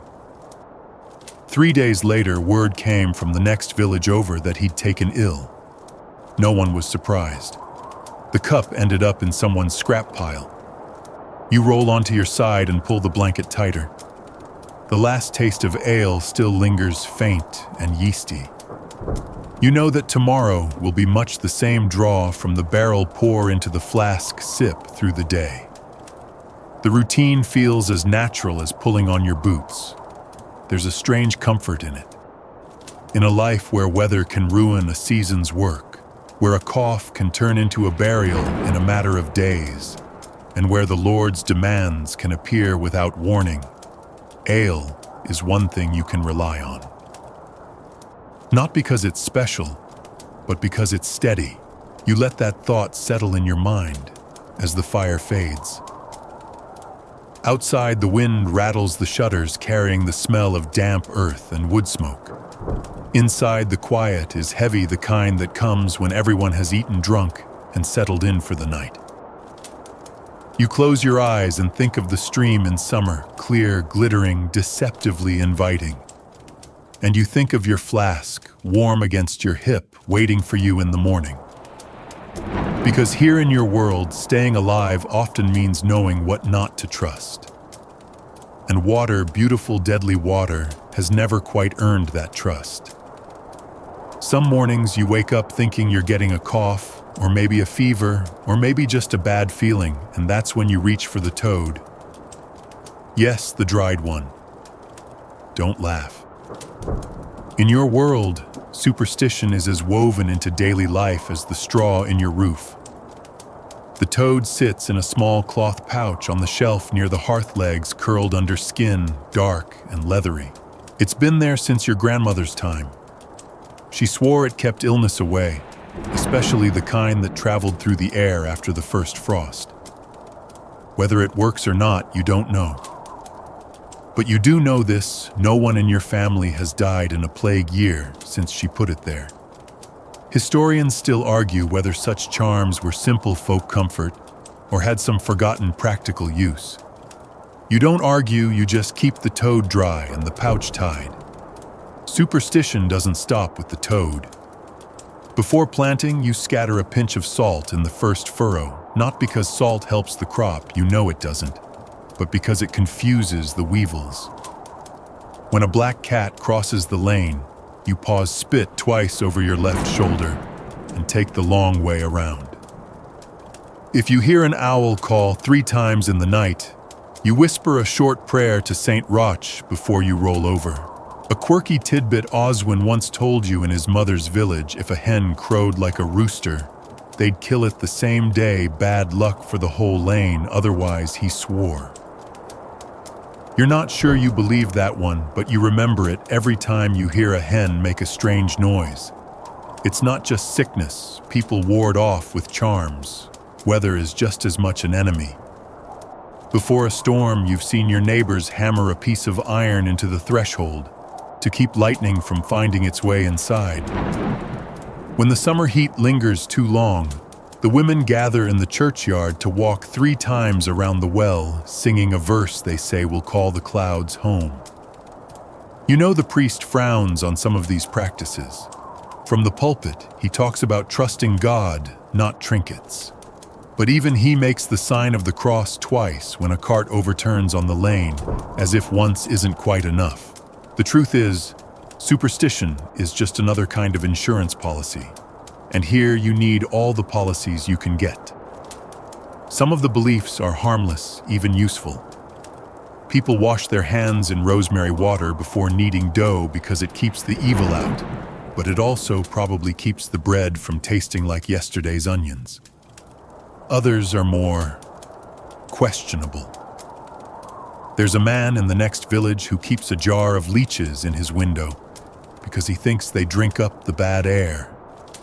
You've never had the heart to ask if he notices they just dry out and die. The dried toad isn't your only talisman. You have a small coin with a hole through it, worn smooth from years on a leather cord around your neck. Your father gave it to you when you were a boy, saying it tricks the devil into thinking you've already paid him. You've worn it ever since, even when you can't remember to tie your own cloak in a strong wind. At times, superstition shapes whole days. There was one morning last year when you woke to find the hearth ashes cold and undisturbed, not even a coal glowing under the surface. Your wife declared it a still fire day, bad for any new venture. You postponed mending the roof, which was probably wise given the rain that came an hour later. Was it luck? Was it just weather? You don't care. The roof didn't leak that day, and that's enough proof for you. Market day has its own superstitions too. If you see a man with a limp on the way there, you touch iron before setting up your stall. If you drop your first coin of the day, you leave it where it falls. Picking it up is said to chase away all the other coins you might earn. And then there are the ones you keep quiet about, the ones you only practice when no one is looking. When your youngest was sick with a cough that wouldn't ease, you slipped out in the dark to tie a piece of his shirt to the branch of a hawthorn tree at the edge of the field. The wind was supposed to carry the sickness away. He got better a week later. Was it the hawthorn, the herbal tea time? You'll never know, but you still glance at that branch when you pass it. The scrap of cloth is gone now, but you like to think the wind carried it far. Even the changing seasons have rituals. On the first frost, you step outside before dawn and breathe in deeply 3 times to hold the cold in your lungs and stay healthy through winter. In spring, you toss the first egg laid after Easter into the stream to keep foxes from bothering your hens. These little acts give the year shape small anchors in a life where most days are decided by weather hunger and the whims of people with more power than you. The thing about superstition is that it makes you feel like you have some say in things you can't control. Maybe the dried toad and the salt furrow don't really change the world, but they change you. They make you feel prepared, guarded, even a little defiant. You can't keep the Lord from raising taxes, but you can hang a rowan branch over your door and dare bad luck to try its worst. Oswin likes to say that half the village runs on sweat, the other half on stories. He's right. These little rituals are stories about who came before, about what's worked before, about how people survived when they had fewer tools and more enemies. You're part of that chain, now passing the same odd advice to your own children. You've already taught them to toss a pinch of bread to the fire before the first bite of supper, so the hearth knows you're grateful. They laugh, but they do it. One winter night, as you sit by the hearth mending a harness, your wife reaches into the pouch on the shelf and takes out the toad. She sets it in your palm, its tiny body lighter than you expect. You should carry it for a while, she says. The cough's been going around. You turn it over, tracing the small ridges of its back, and feel an odd comfort. The toad doesn't promise anything, but it also doesn't ask for payment. You tuck it into your pocket, where it rests against the coin on its leather cord. Together they make a strange partnership, one to fool the devil, one to fool disease. You don't know if either works, but you walk a little straighter the next day, your hand brushing the pocket now and then, as if greeting two quiet friends. That's the heart of it, really. In a world where the wind can ruin your harvest, a fever can empty your house, and a Lord's whim can change your life overnight. Superstition is the one power you can claim for yourself. It's not much, but it's yours. And sometimes that's enough to keep you going. When the year turns again, you'll still be here, coin at your neck. Toad in its pouch, salt in the furrow eyes on the horizon, ready for whatever comes, and ready with just the right charm to send it on its way. The fields are quiet in that heavy, watchful way that makes you uneasy. You can feel the air pressing down, the kind of pressure that makes the birds keep low and the horizon look closer than it should. You've been through enough seasons to know what it means. Trouble is coming, and it's wearing the face of hunger. It starts with whispers. Someone at the well says the barley's gone thin on the far side of the village. Someone else mentions rust on the rye stalks. By the time you're in the fields yourself, you can see it patches of yellow where there should be green ears, bending too early, weeds creeping in faster than you can pull them.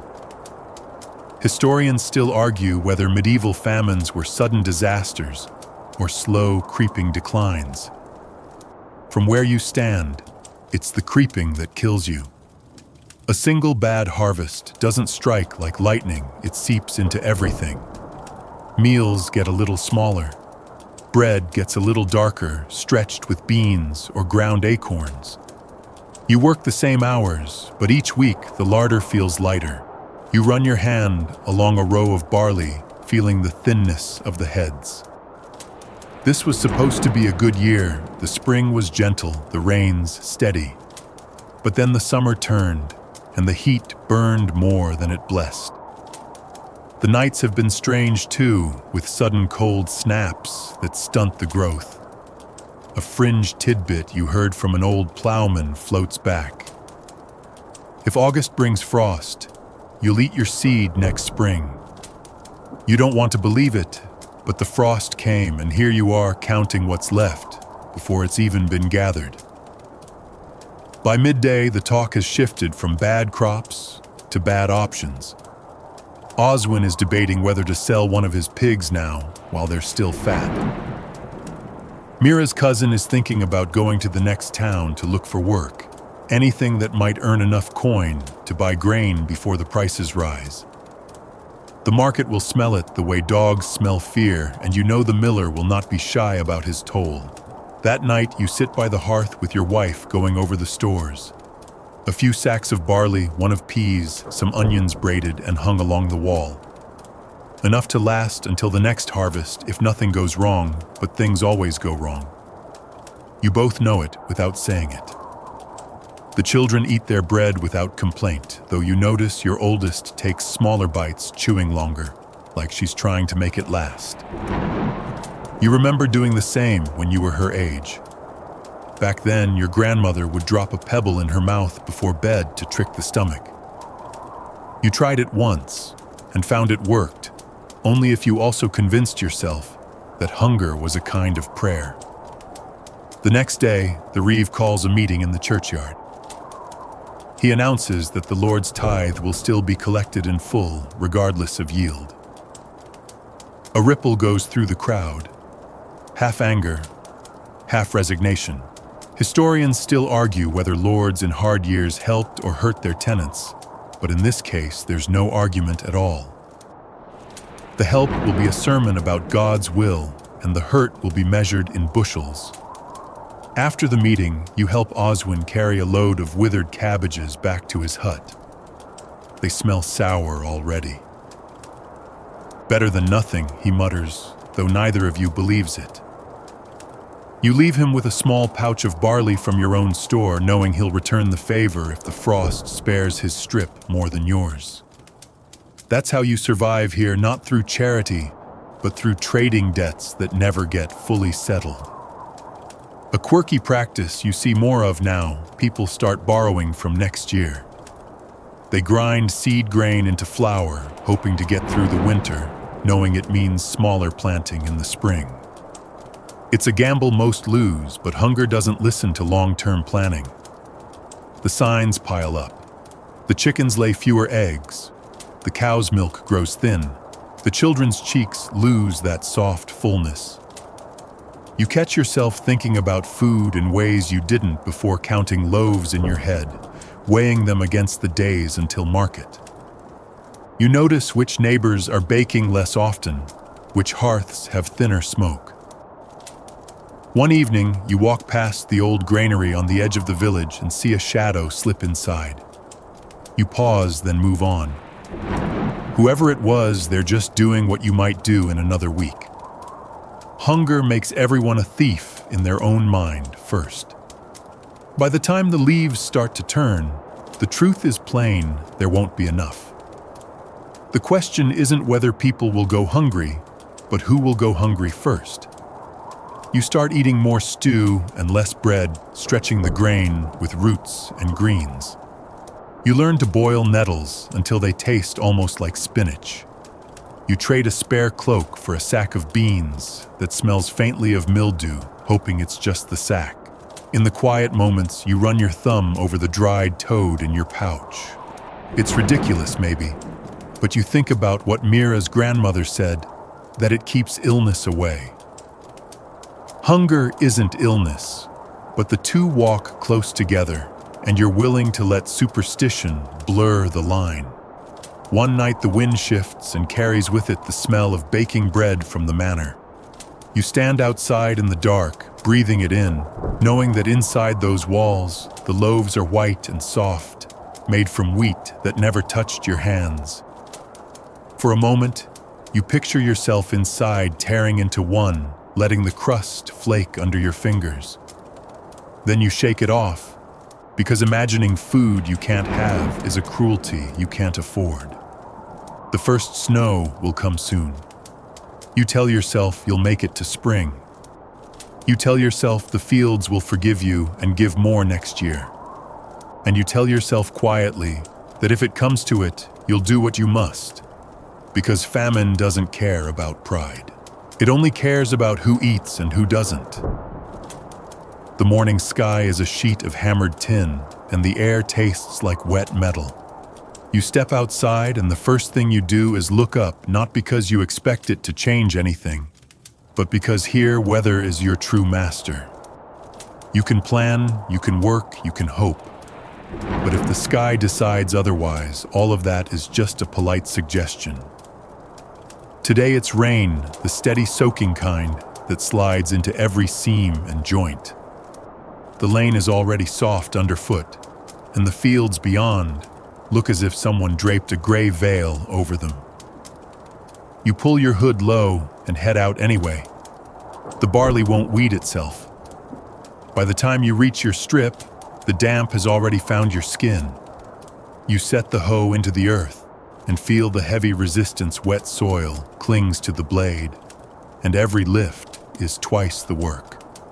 Somewhere behind you, Oswin swears at his own patch, the sound carrying like a gull's cry over the open ground. Historians still argue whether medieval peasants were better at predicting the weather than modern people without forecasts.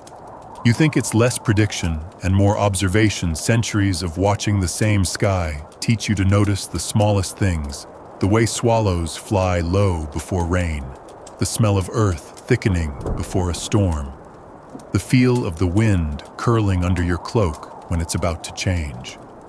And it does change quickly. By midday, the rain stops, and the clouds pull back like curtains to reveal a sky so bright it hurts your eyes.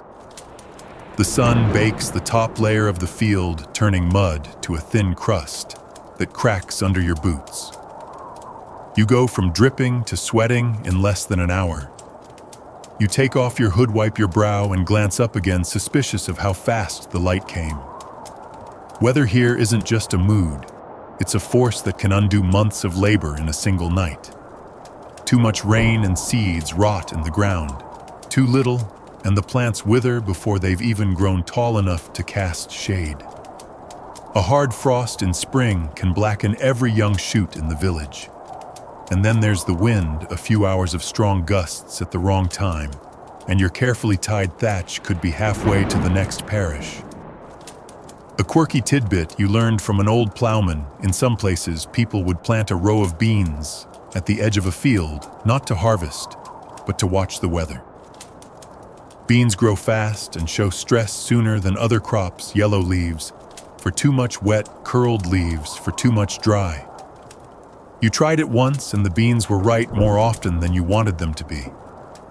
By late afternoon, the heat has brought insects. Tiny black gnats drift in clouds, getting into your eyes and mouth. You wave them away, muttering under your breath, but they return as if invited. A single honeybee bumbles past, and you nod to it. Like an old acquaintance, it means the flowers are still worth visiting, and that's a comfort. Then, just as you're thinking the rest of the day might pass without incident, you feel the air shift again. The wind sharpens, turning from a warm push to a cool slap. In the distance, the clouds are already stacking into dark towers. You know that shape. Storm coming. You pack up quickly, slinging the hoe over your shoulder. The first rumble of thunder follows you as you step onto the lane. By the time you reach the village, the wind is tearing at your cloak, and the geese are huddled together with their heads down, a sure sign they expect trouble. The rain hits hard and sudden, rattling on the thatch like a handful of gravel. You close the shutters, but the wind forces its way through the gaps, spraying cold mist into the room. The fire smokes and hisses, struggling to stay lit. Your wife moves the pot closer to the center, away from the damp draft. You sit by the door, holding it closed against the gusts. Through the cracks, you can see the lane turning to a brown river, carrying away bits of straw leaves and someone's dropped wooden spoon. You hope the fields won't flood, but you know at least a few strips will. The thought makes your stomach tighten. The harvest can't afford another setback. Oswin appears in the doorway, soaked to the bone. "Lost half my bean row to the ditch," he says, shaking his head. You hand him a cup of small ale, and he drinks it in 2 gulps. If this keeps up, the barley'll be lying flat before morning. You've seen that before: whole fields flattened by wind and rain, the stalks twisted and broken so they can't be harvested properly. In a year like this, it doesn't take much to turn enough into not enough. The storm lasts well into the night.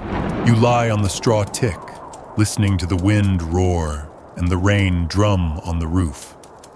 Every so often, a stronger gust makes the thatch shudder. You think about the tools leaning against the wall, the sacks in the storehouse, the animals in their stalls. You think about how many times you've done this, waited out a night, hoping the morning would still look like a place you could work. When dawn finally comes, it's pale and quiet. You step outside into air that smells clean but heavy like wet linen. The lane is pitted with puddles that reflect the sky in fractured pieces. Out in the field, the damage is clear, some stalks bent low, others uprooted entirely. You kneel to check the soil. It's soft, almost too soft, but if the sun holds it, might dry enough to save most of the crop. You straighten, stretching your back, and glance up one more time. The sky is calm now, but you don't trust it. In this life, you learn not to. Because here you don't live under the weather, you live by it. And every cloud, every wind, every drop of rain carries the same unspoken question. Will I let you keep what you've worked for? Or will I take it away? The sound is sharp and sudden. Not the slow hiss of rain or the hum of wind. It's a yelp followed by the crash of a wooden cart against the lane's embankment. You drop the half-mended harness in your lap and rush outside. At the bend near Oswin's gate, a small crowd is gathering. A cart lies tilted at an awkward angle, one wheel sunk into the ditch. The ox that had been pulling it stands a few paces away, snorting and stamping its rope, dragging in the mud. Beside the wheel, a man sits with his legs stretched out and his face pale under the dirt. You recognize him, Warren, a tenant from the far side of the parish. He's clutching his thigh just above the knee. The cart's load sacks of barley and a couple of split logs has spilled into the lane.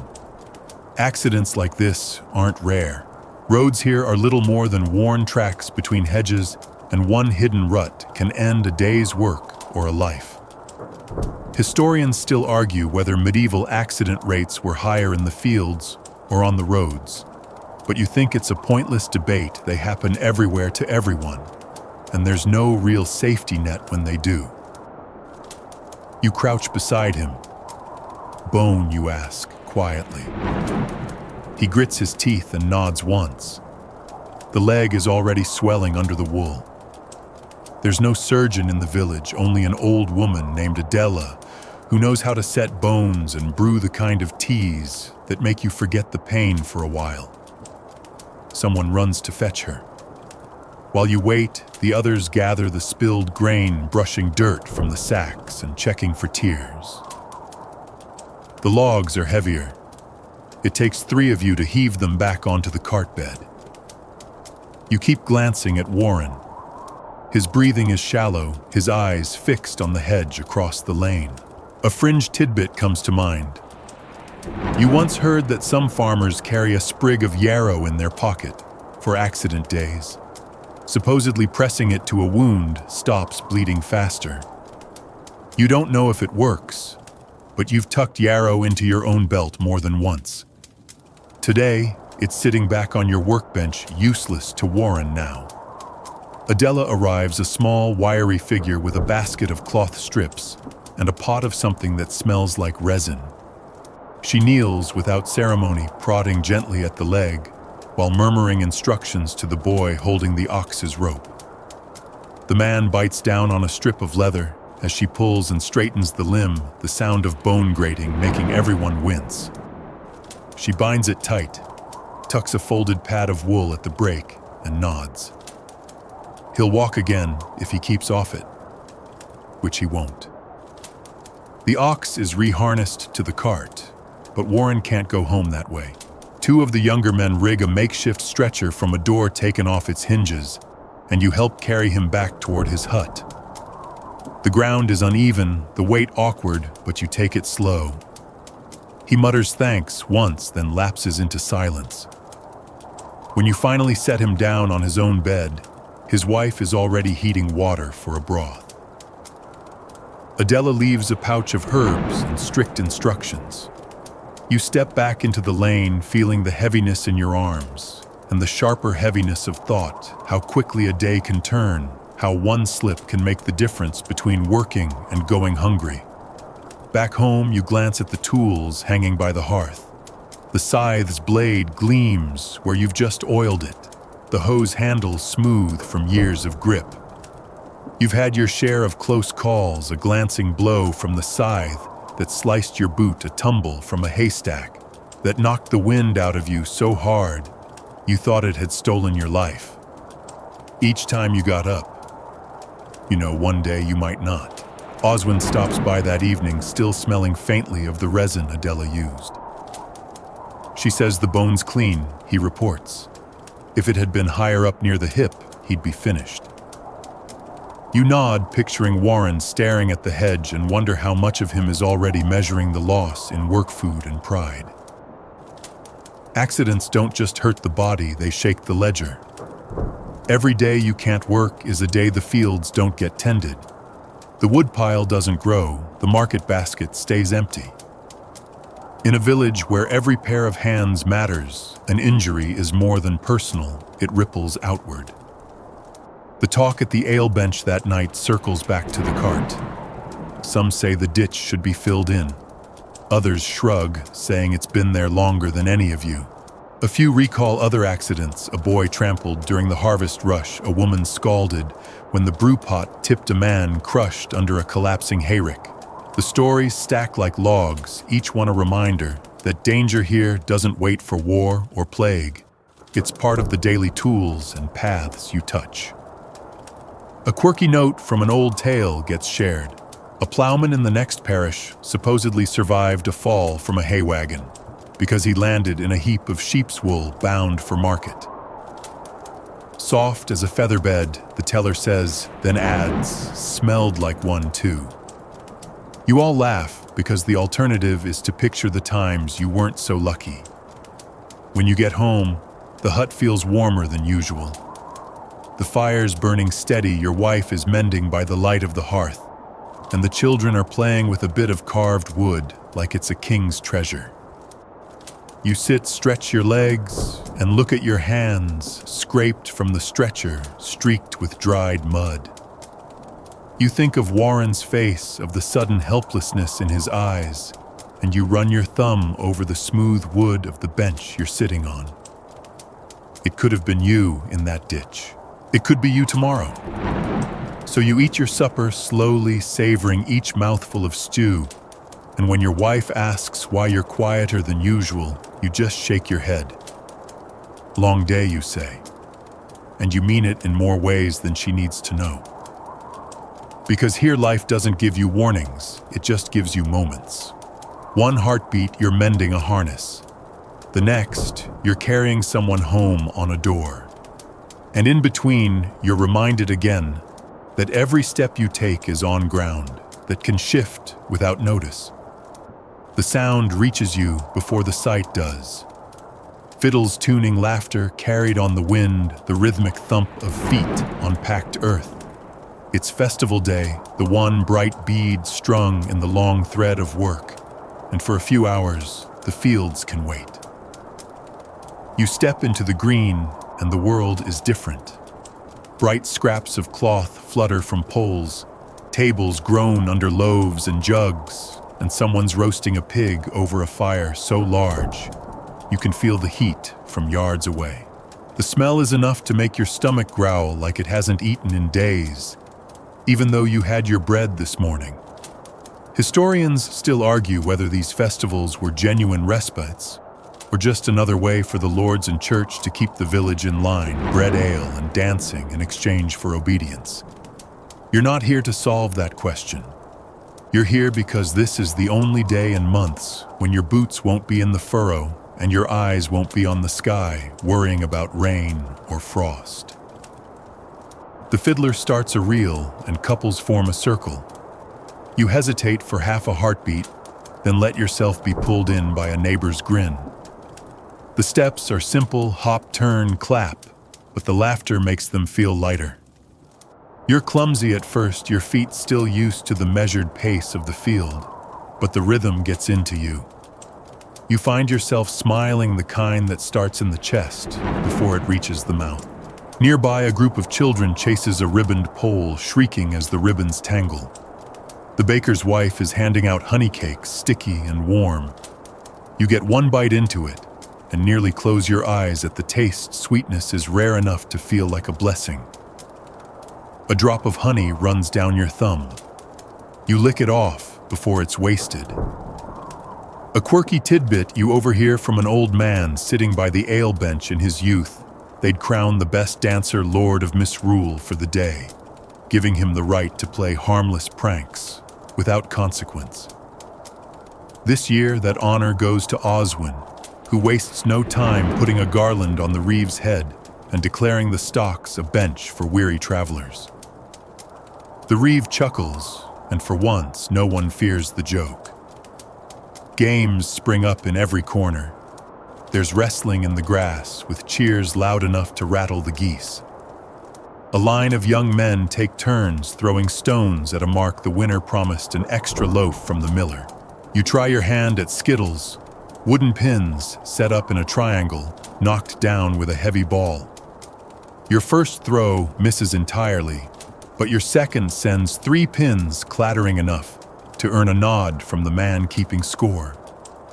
The ale flows more freely than it should, and you take a mug when it comes your way. It's stronger than the small ale you drink at home, warm in the throat, loosening your shoulders. People sing old ballads about saints and battles, cheeky tunes about millers' daughters, songs that everyone knows the words to, even if they claim they've forgotten. You join in when the chorus comes, your voice blending with dozens of others, until the air itself feels like it's singing. Somewhere near the church wall, a cloth is laid out with trinkets for trade, colored ribbons, brass pins, a small mirror no bigger than your palm. You trade 2 onions for a length of blue ribbon, thinking it might please your wife.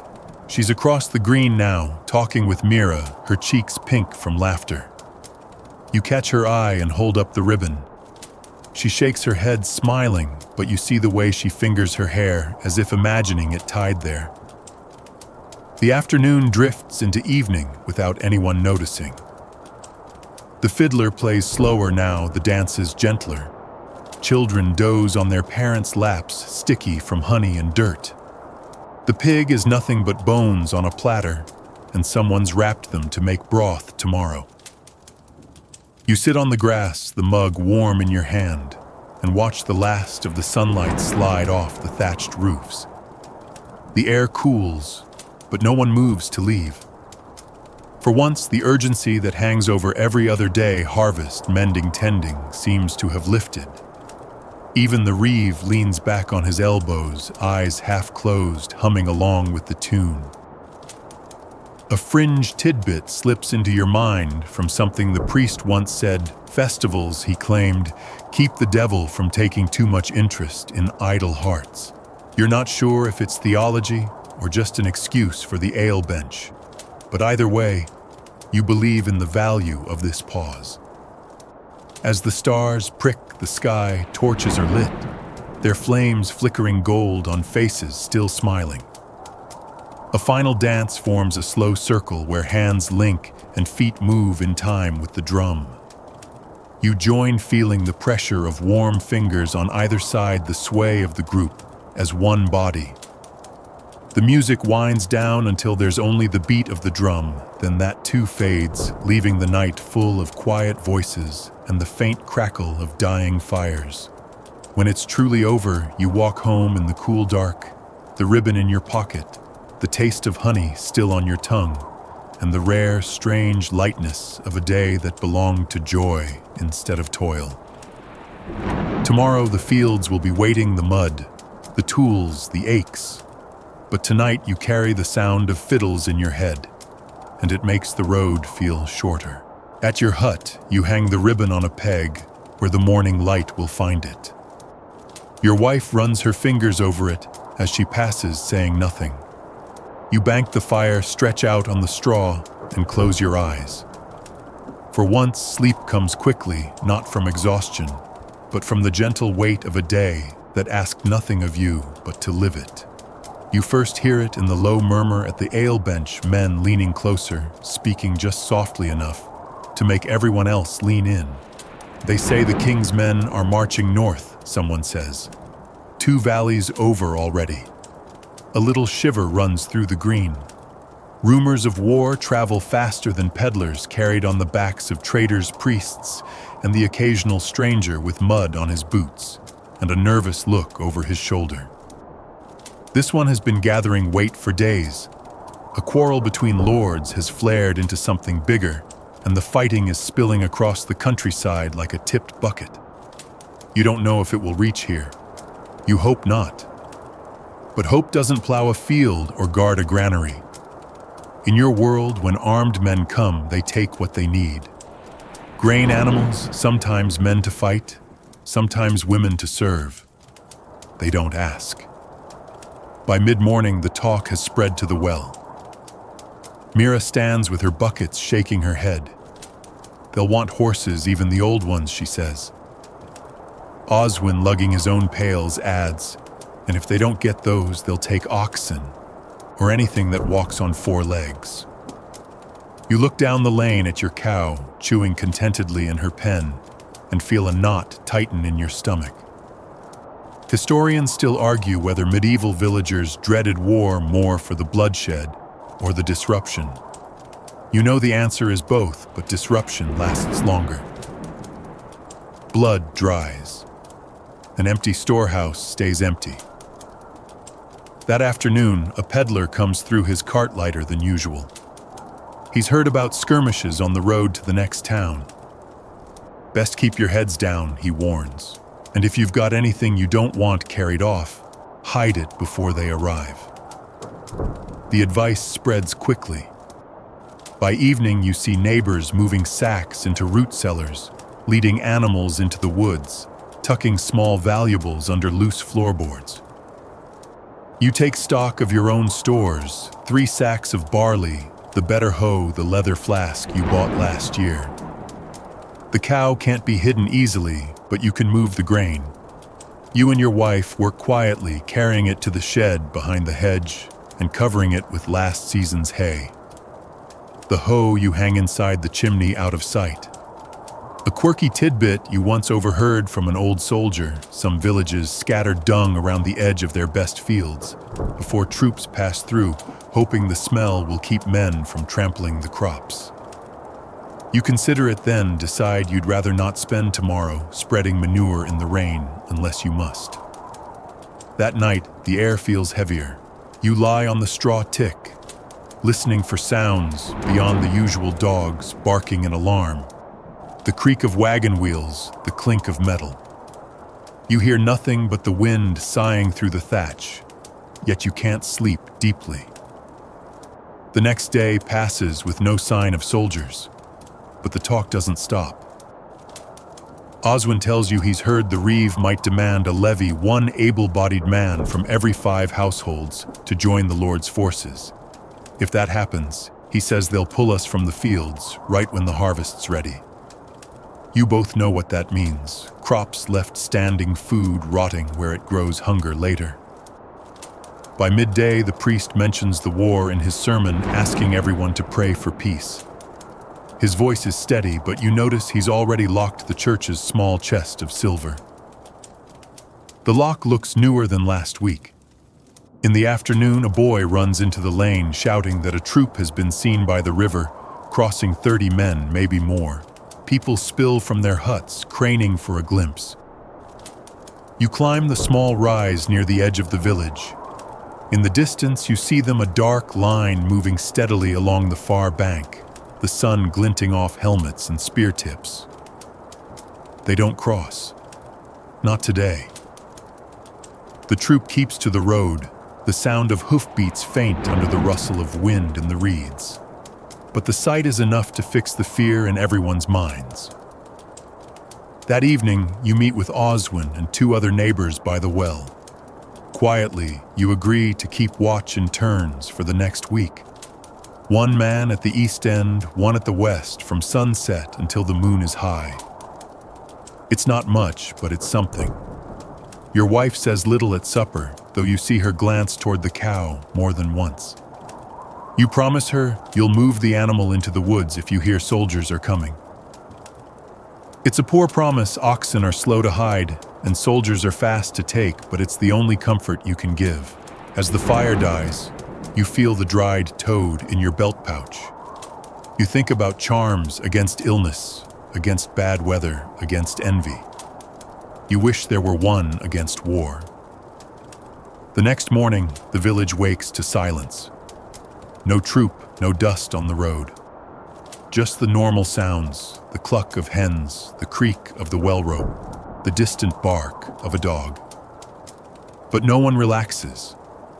You return to the fields, but you keep looking toward the horizon. Every flutter of movement at the tree line makes you squint. Every glint of sun on water makes you think of steel.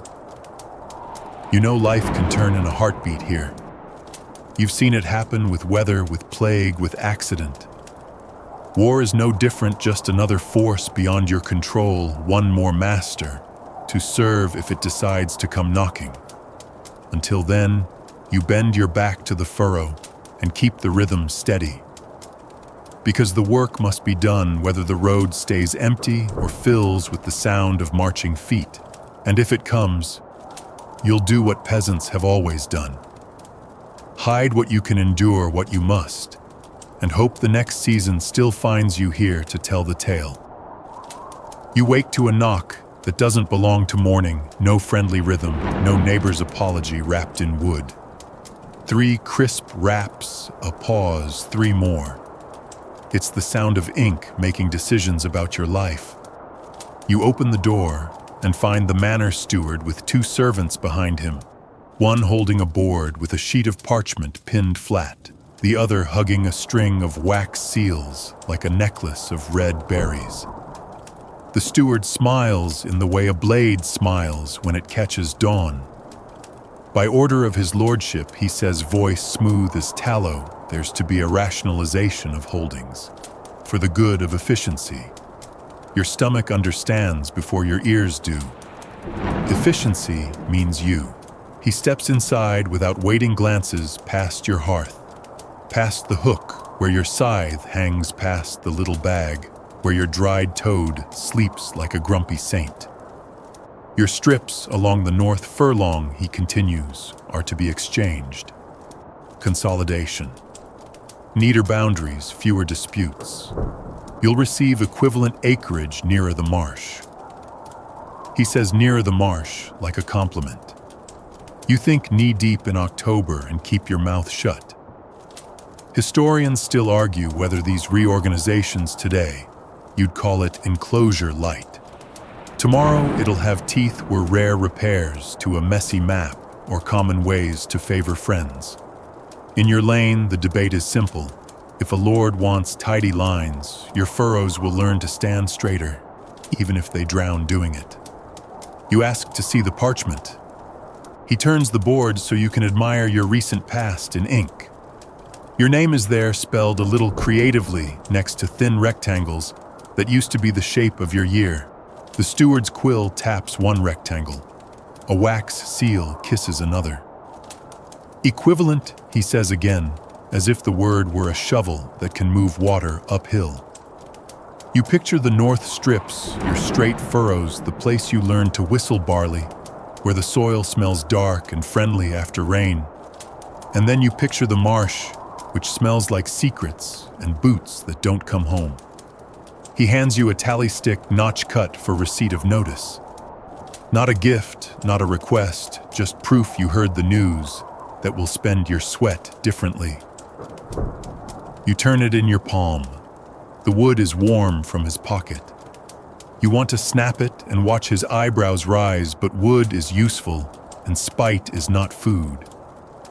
When they leave, your wife doesn't speak for a time. She sits by the hearth, motionless, the comb she uses for lice checks lying across her lap like a small sleeping saw. Finally, she says, "We'll walk it." You nod. Knowing the wound helps you learn where to stop the bleeding. You follow the lane under a gray lid of sky. The geese escort you like a guard with opinions. Even they sense the village's weather has changed and would like it recorded. At the crossroads, you pass Oswin, who already knows. Rumor is faster than parchment. "They moved my best strip to the outer fallow," he says, scowling. Says it's balanced by a corner where trees argue with the plow. You trade looks that mean we'll help each other anyway. First the old ground, the north furlong. You climb the slight rise and stand at the headland where your scythe first learned the whisper sigh it likes to sing. You know every stubborn root and stone that rings the blade like a bell. The wind has a clean edge up here, and the soil, when you pinch it, breaks like cake, dark and crumbly. You run your palm over the stubble and feel the catalog of years, good barley, sullen, rye peas that flowered modestly and tried their best, the patch where the hagstone sleeps at the corner, because someone's grandmother believed in tidy spirits. You mutter to the stone out of habit. It doesn't answer. Stones are loyal, but not conversational. Then the new ground.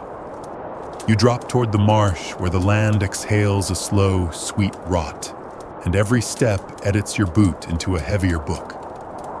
Reeds whisper in a language that sounds like the steward practicing apologies. The surface looks solid until it decides you're interesting.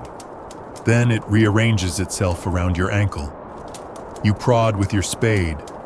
Water gleams up at you like a joke that costs a harvest. Crows march along a hummock, cocking their heads. Even their sarcasm seems damp. Mainstream fact, the kind parish clerks can quote while keeping a straight face. Lords can and do assart, and realot clear brush reassign strips, redraw rights of way within the manor, provided the court baron nods and the tallies line up. Paper equality, mud reality.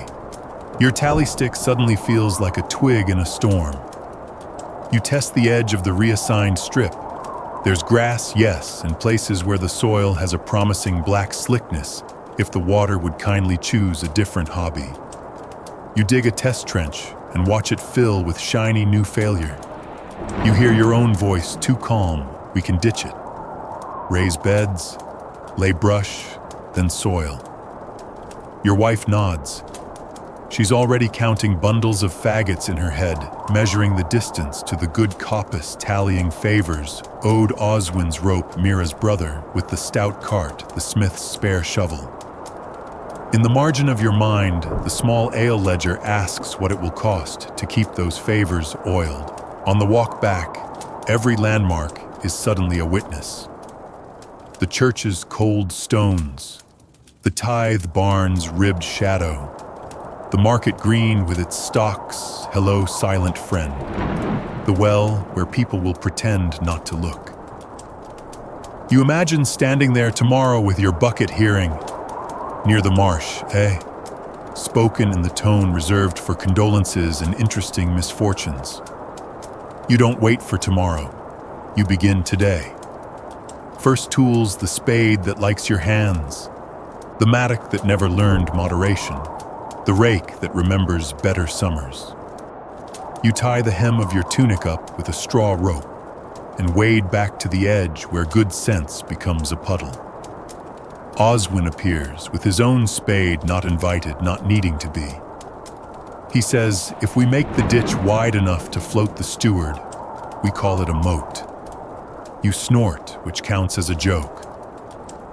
3 light jokes per 1,000 words. Remember, you're pacing yourself. You cut the first ditch slantwise to the old drainage, letting gravity help where pity will not. The water runs brown and eager, as if it's been waiting for someone to show it a new home. You lay brush in the trench willow, where you can get it hazel, where you can't then shovel soil back over the ribs, building a raised back like a sleeping ox. The work is slow, repetitive, almost liturgical. Lift, set, press. Lift, set, press. The marsh makes small, wet jokes at your expense. You give it the polite smile you reserve for sermons about envy on Sundays. A fringe tidbit edges in from the back shelf of your mind. Some fen folk swear by marsh candles, bundles of dried rushes dipped in tallow, planted upright along new banks to teach the ground to remember dry. It's superstition dressed as horticulture right in your wheelhouse. You plant 3 feeling foolish, and also slightly steadier. If the ground respects ceremony, excellent.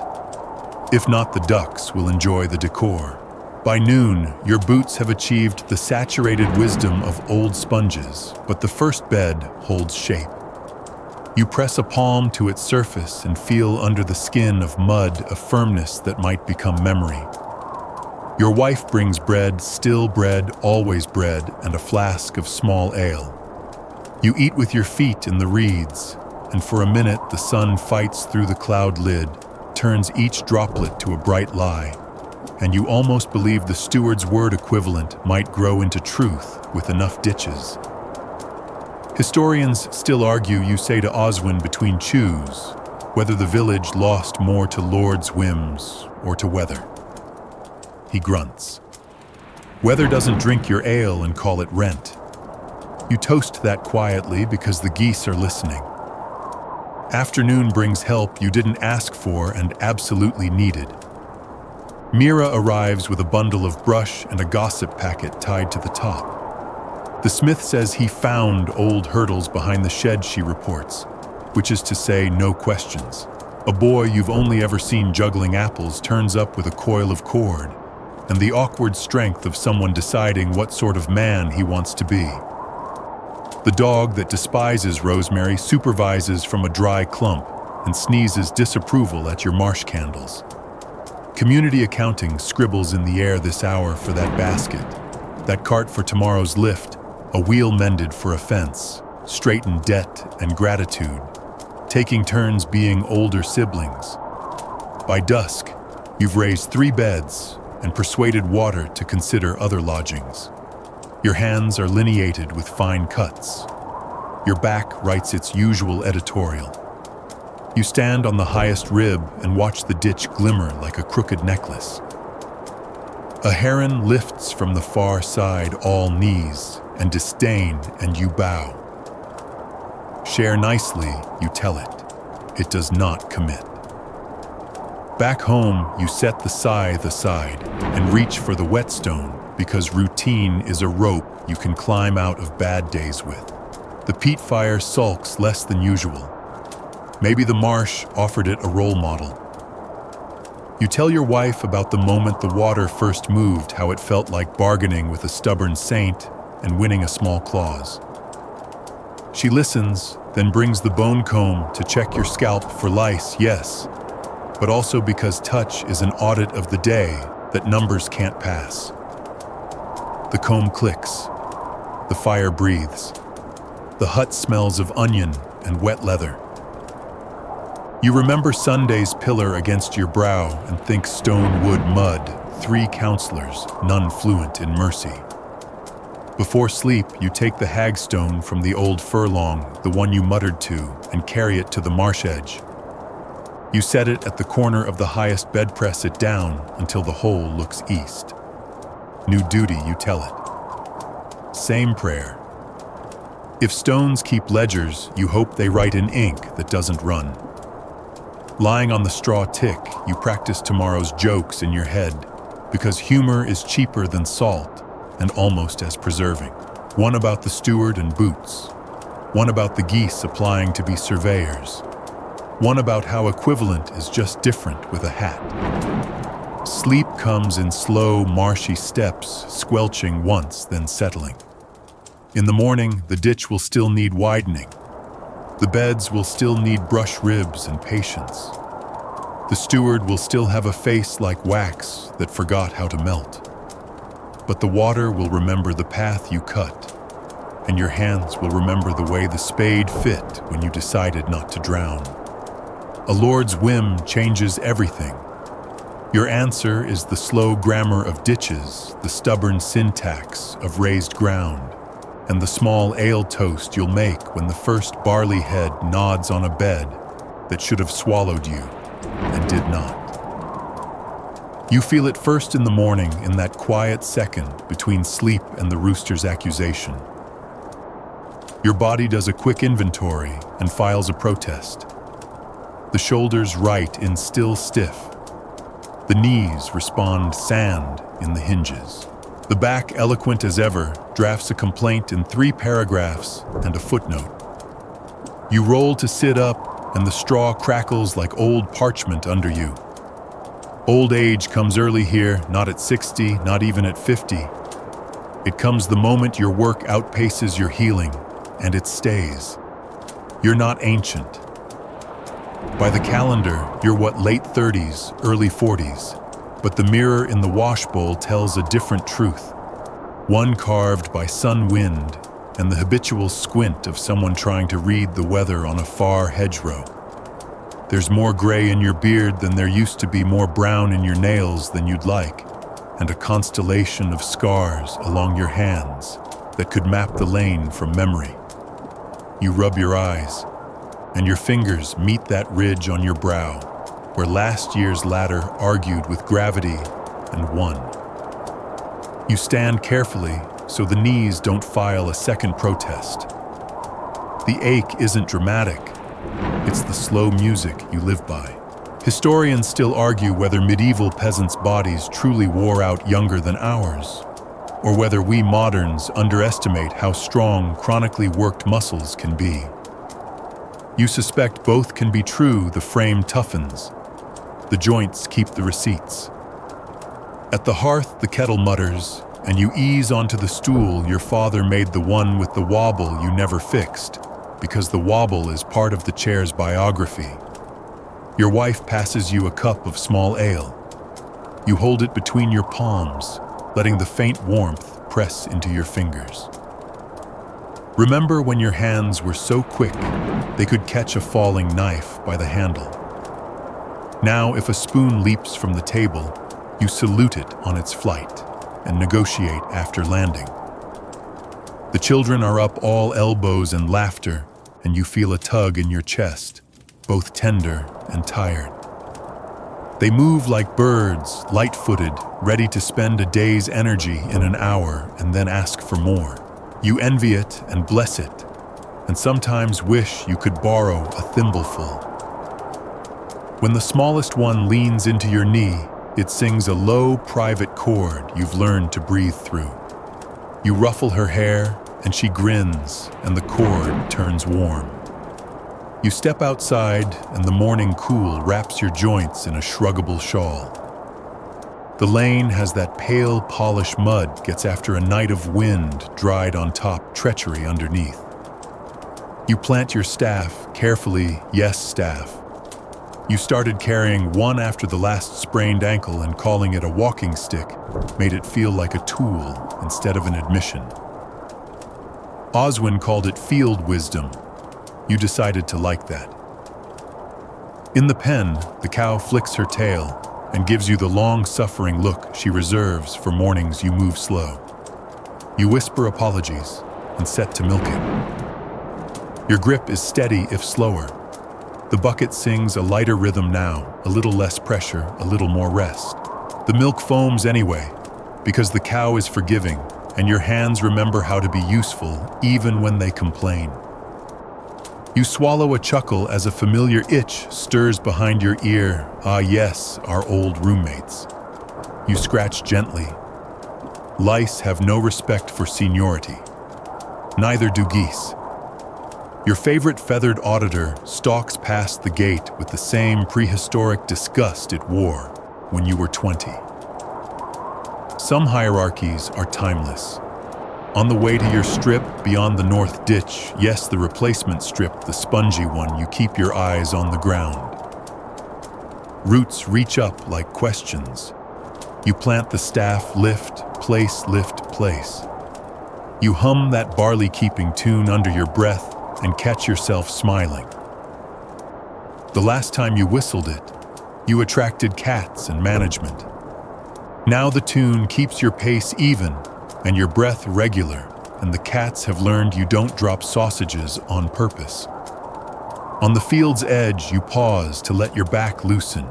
The horizon is a book you never tire of reading, low cloud, like thumbed pages, a thin seam of brightness, where weather debates itself, rooks stitching black calligraphy over the hedgerow. You breathe through your nose and let the soil's cold iron smell wire you into the ground. Then you get on with it. You don't swing the scythe like you used to. Where once you carved wide silver arcs, now you shave close and patient a barber to barley. The blade likes this gentler tempo. It sings more sulks, less. Efficiency has changed shape. Younger, you measured a day in acres. Older, you counts in clean windrows and the number of times your hand doesn't cramp. You set a modest goal and meet it and decide the world can be satisfied with that. If it isn't, that's on the world. The sun climbs and your shadow pulls thin. You sip ale, stretch, and let your thoughts wander the way old dogs do, circles widening then returning nose to the same interesting route. Work gives you these small vacations in the head. You spend one remembering your first market day with a full basket and a heart like a drum. Another remembering festival bread, that silly rumor about hiding a coin in it. You imagine biting down and chipping a molar, and you laugh out loud because your molars have all the softness of river pebbles from all those gritty loaves. Mainstream historical fact drops into mind, as habit many peasants rarely saw a true old age. Illnesses that we'd treat in an afternoon could tilt a life here. Yet there were always a few who made it to 60, even 70, knotted as oaks and twice as stubborn. You met one as a child, a woman with hands like dry roots, who could still lift a sack of rye without announcing it to her spine. You aspire to her silence. By midday, your back asks for negotiations.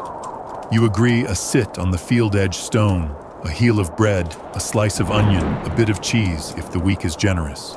You take off your cap and let the breeze cool the band of salt along your hairline. The dried toad in your pouch, remember him, lends his lumpy blessing to the meal by existing. You set him on the stone a moment, because even a charm might like to look at the sky. Then you tuck him back where he can work, or not, with dignity. A boy from 2 strips over trots by scythe too new for the nicked world it lives in. He asks something about angle, about swing. You show him hands here, wrists, loose shoulders doing less than they think they must. He tries. The blade bites, chatters, skids. He tries again. The second cut lays clean. He looks up surprised at his own competence. Like that, you say, and the word teacher threads itself quietly through peasant and sits there like a hidden stitch. You return to it a long, slow afternoon of persuading grass to cooperate. Between rows, you stop to peen the edge, ping, ping, ping, and the sound floats away toward the church bell that once tolled too often for your liking. It still tolls. You attend more funerals than feasts these years, and you've learned the economy of grief, fewer words, warmer hands. The sun leans. Shadows thicken. You load the sledge with measured caution. A younger, you would have stacked it like a brash argument and then rebuilt it twice along the lane. You tie the straw ropes, test the knots, set your feet. The sledge complains because all sledges do, then agrees to move.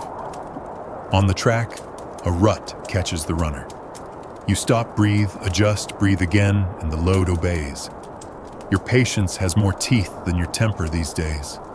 A fringe tidbit for the road the old Reeve once told you, that some swear by sleeping with a sprig of rosemary under the pillow to keep dreams kind and joints kinder. You tried it during last winter's barking winds. The dreams were sweet. Your mother singing geese, behaving the stream, running clear of cows, and your knees hurt anyway. You kept the sprig for the dreams. Joints can read their own books. At home, the hut feels smaller and kinder. The staff goes by the door, the boots by the warmest stone, your body into a wash of lukewarm water that might as well be a river for how it renews you. Your wife watches you lower yourself onto the stool and raises one eyebrow, which you can translate, "Still you nod." She pours ale. The children bring news of a festival planned when the saint says so. You promise a dance even if you just sway and clap and let your feet tell the truth. After supper, stew making its nightly case and bread withdrawing its nightly objection. You take up the whetstone and pull it along the blade's long smile. Slow strokes, honest sound. The peat smoke threads your hair. Your fingers find the scar on your thumb. From that year, the falcon taught you physics, and the boar taught you respect. Your mouth remembers the Danse Macabre painting and decides to smile anyway. Before bed, you step out to look at the sky. The lane is quiet, a cat composed as a priest on the tithe barn step, the air holding a coolness that promises less ache if you sleep warm and don't kick off the blanket, waging midnight war with non-existent geese. The first star pricks through. You lean on the door frame and let your breath lengthen. Old age came early, yes. It takes small taxes hourly and large ones on holidays.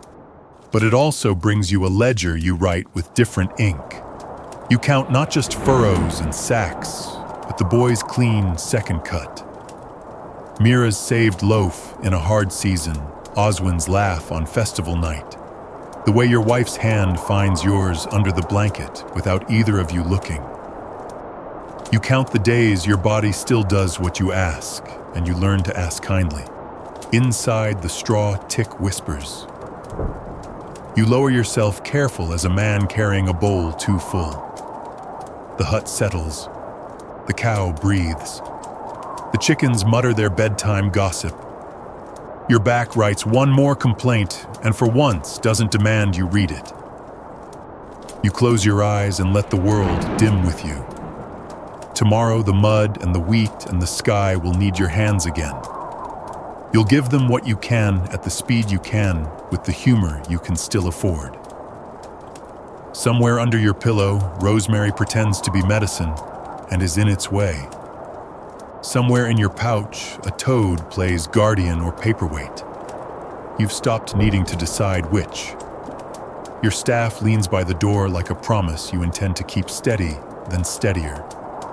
Sleep comes not like youth's falling, but like a gate swung shut with quiet care. The hinges creak a little. You listen to them creak, and then you're gone into the good dark where even old knees forget their names. The sun is sinking when you finally put down the hoe. Not the bright golden kind of sunset you see on holy cards. This one's pale and worn, the light stretched thin across the sky like cloth that's been washed too many times. You straighten slowly, letting your back click its way upright, and wipe your forehead with the back of your hand. The day's work is done, but the day itself isn't. Here, there's no clear line between work and life. It's all the same current carrying you from one task to the next. You gather your tools, stacking them neatly against the fence, because a misplaced hoe now is a morning wasted later. The path home is familiar enough that your feet follow it without asking your eyes. Past the last hedge of the field, across the worn strip of grass, where the geese sometimes graze, then along the muddy track into the village. The smell changes as you go earth and plants giving way to smoke, cooking meat, damp wool. You pass a couple of children playing a stone-throwing game, their laughter ringing high in the cool air. For a moment, you almost forget the stiffness in your knees. Your hut stands just as you left it this morning, low and squat against the wind, the thatch tufted with moss, in places you keep meaning to fix. Inside, the air is thick with the smell of the evening stew. Barley leaks a bit of rabbit Oswin found yesterday. Your wife is bent over the pot, stirring with slow, steady movements. She glances up and says nothing, but you see the faint curve of her mouth. In your world, that counts as a welcome. You set down the bundle of kindling you collected on the way back and hang your cloak on the peg. The warmth from the fire hits you in waves, carrying the faint scent of peat. The children are already sitting cross-legged near the hearth, whispering about something they think you can't hear. You catch enough words to know it involves a goose and a missing crust of bread. Historians still argue whether medieval evenings were truly moments of rest or simply quieter hours filled with lighter chores. You know the truth, they're both. You take up the small knife and a block of wood you've been shaping into a spoon. The knife's handle is worn smooth, the blade sharp enough to cut without forcing. You work slowly, letting the grain guide you. Outside, the wind rattles the shutters. The stew bubbles, sending up lazy curls of steam. You ladle it into bowls, wooden each with its own nicks and burn marks, and hand them out. Bread comes next, cut into thick slices that you dip straight into the broth, so your teeth won't have to fight so hard. The taste is simple, but it's warm, and that's enough. After eating, you push the bowls aside and take a moment to just listen. The fire pops softly, the cow shifts in her stall, the chickens rustle overhead in the rafters. Somewhere outside, a dog barks once and is answered by another. It's the kind of soundscape you don't notice most days, but tonight it settles over you like a blanket. A quirky tidbit your grandfather once shared comes to mind. He used to say the last thing you hear before sleeping becomes part of your dreams.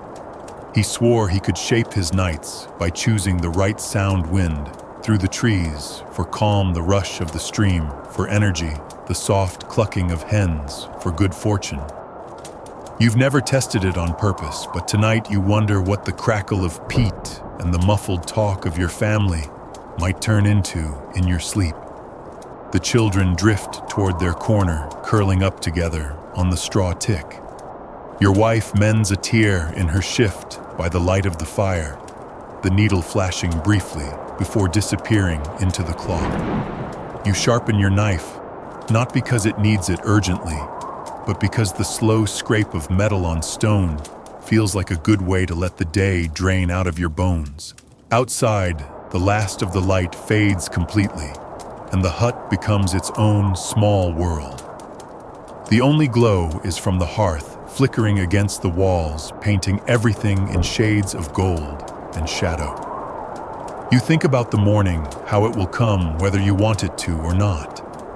How the same path to the fields will be waiting.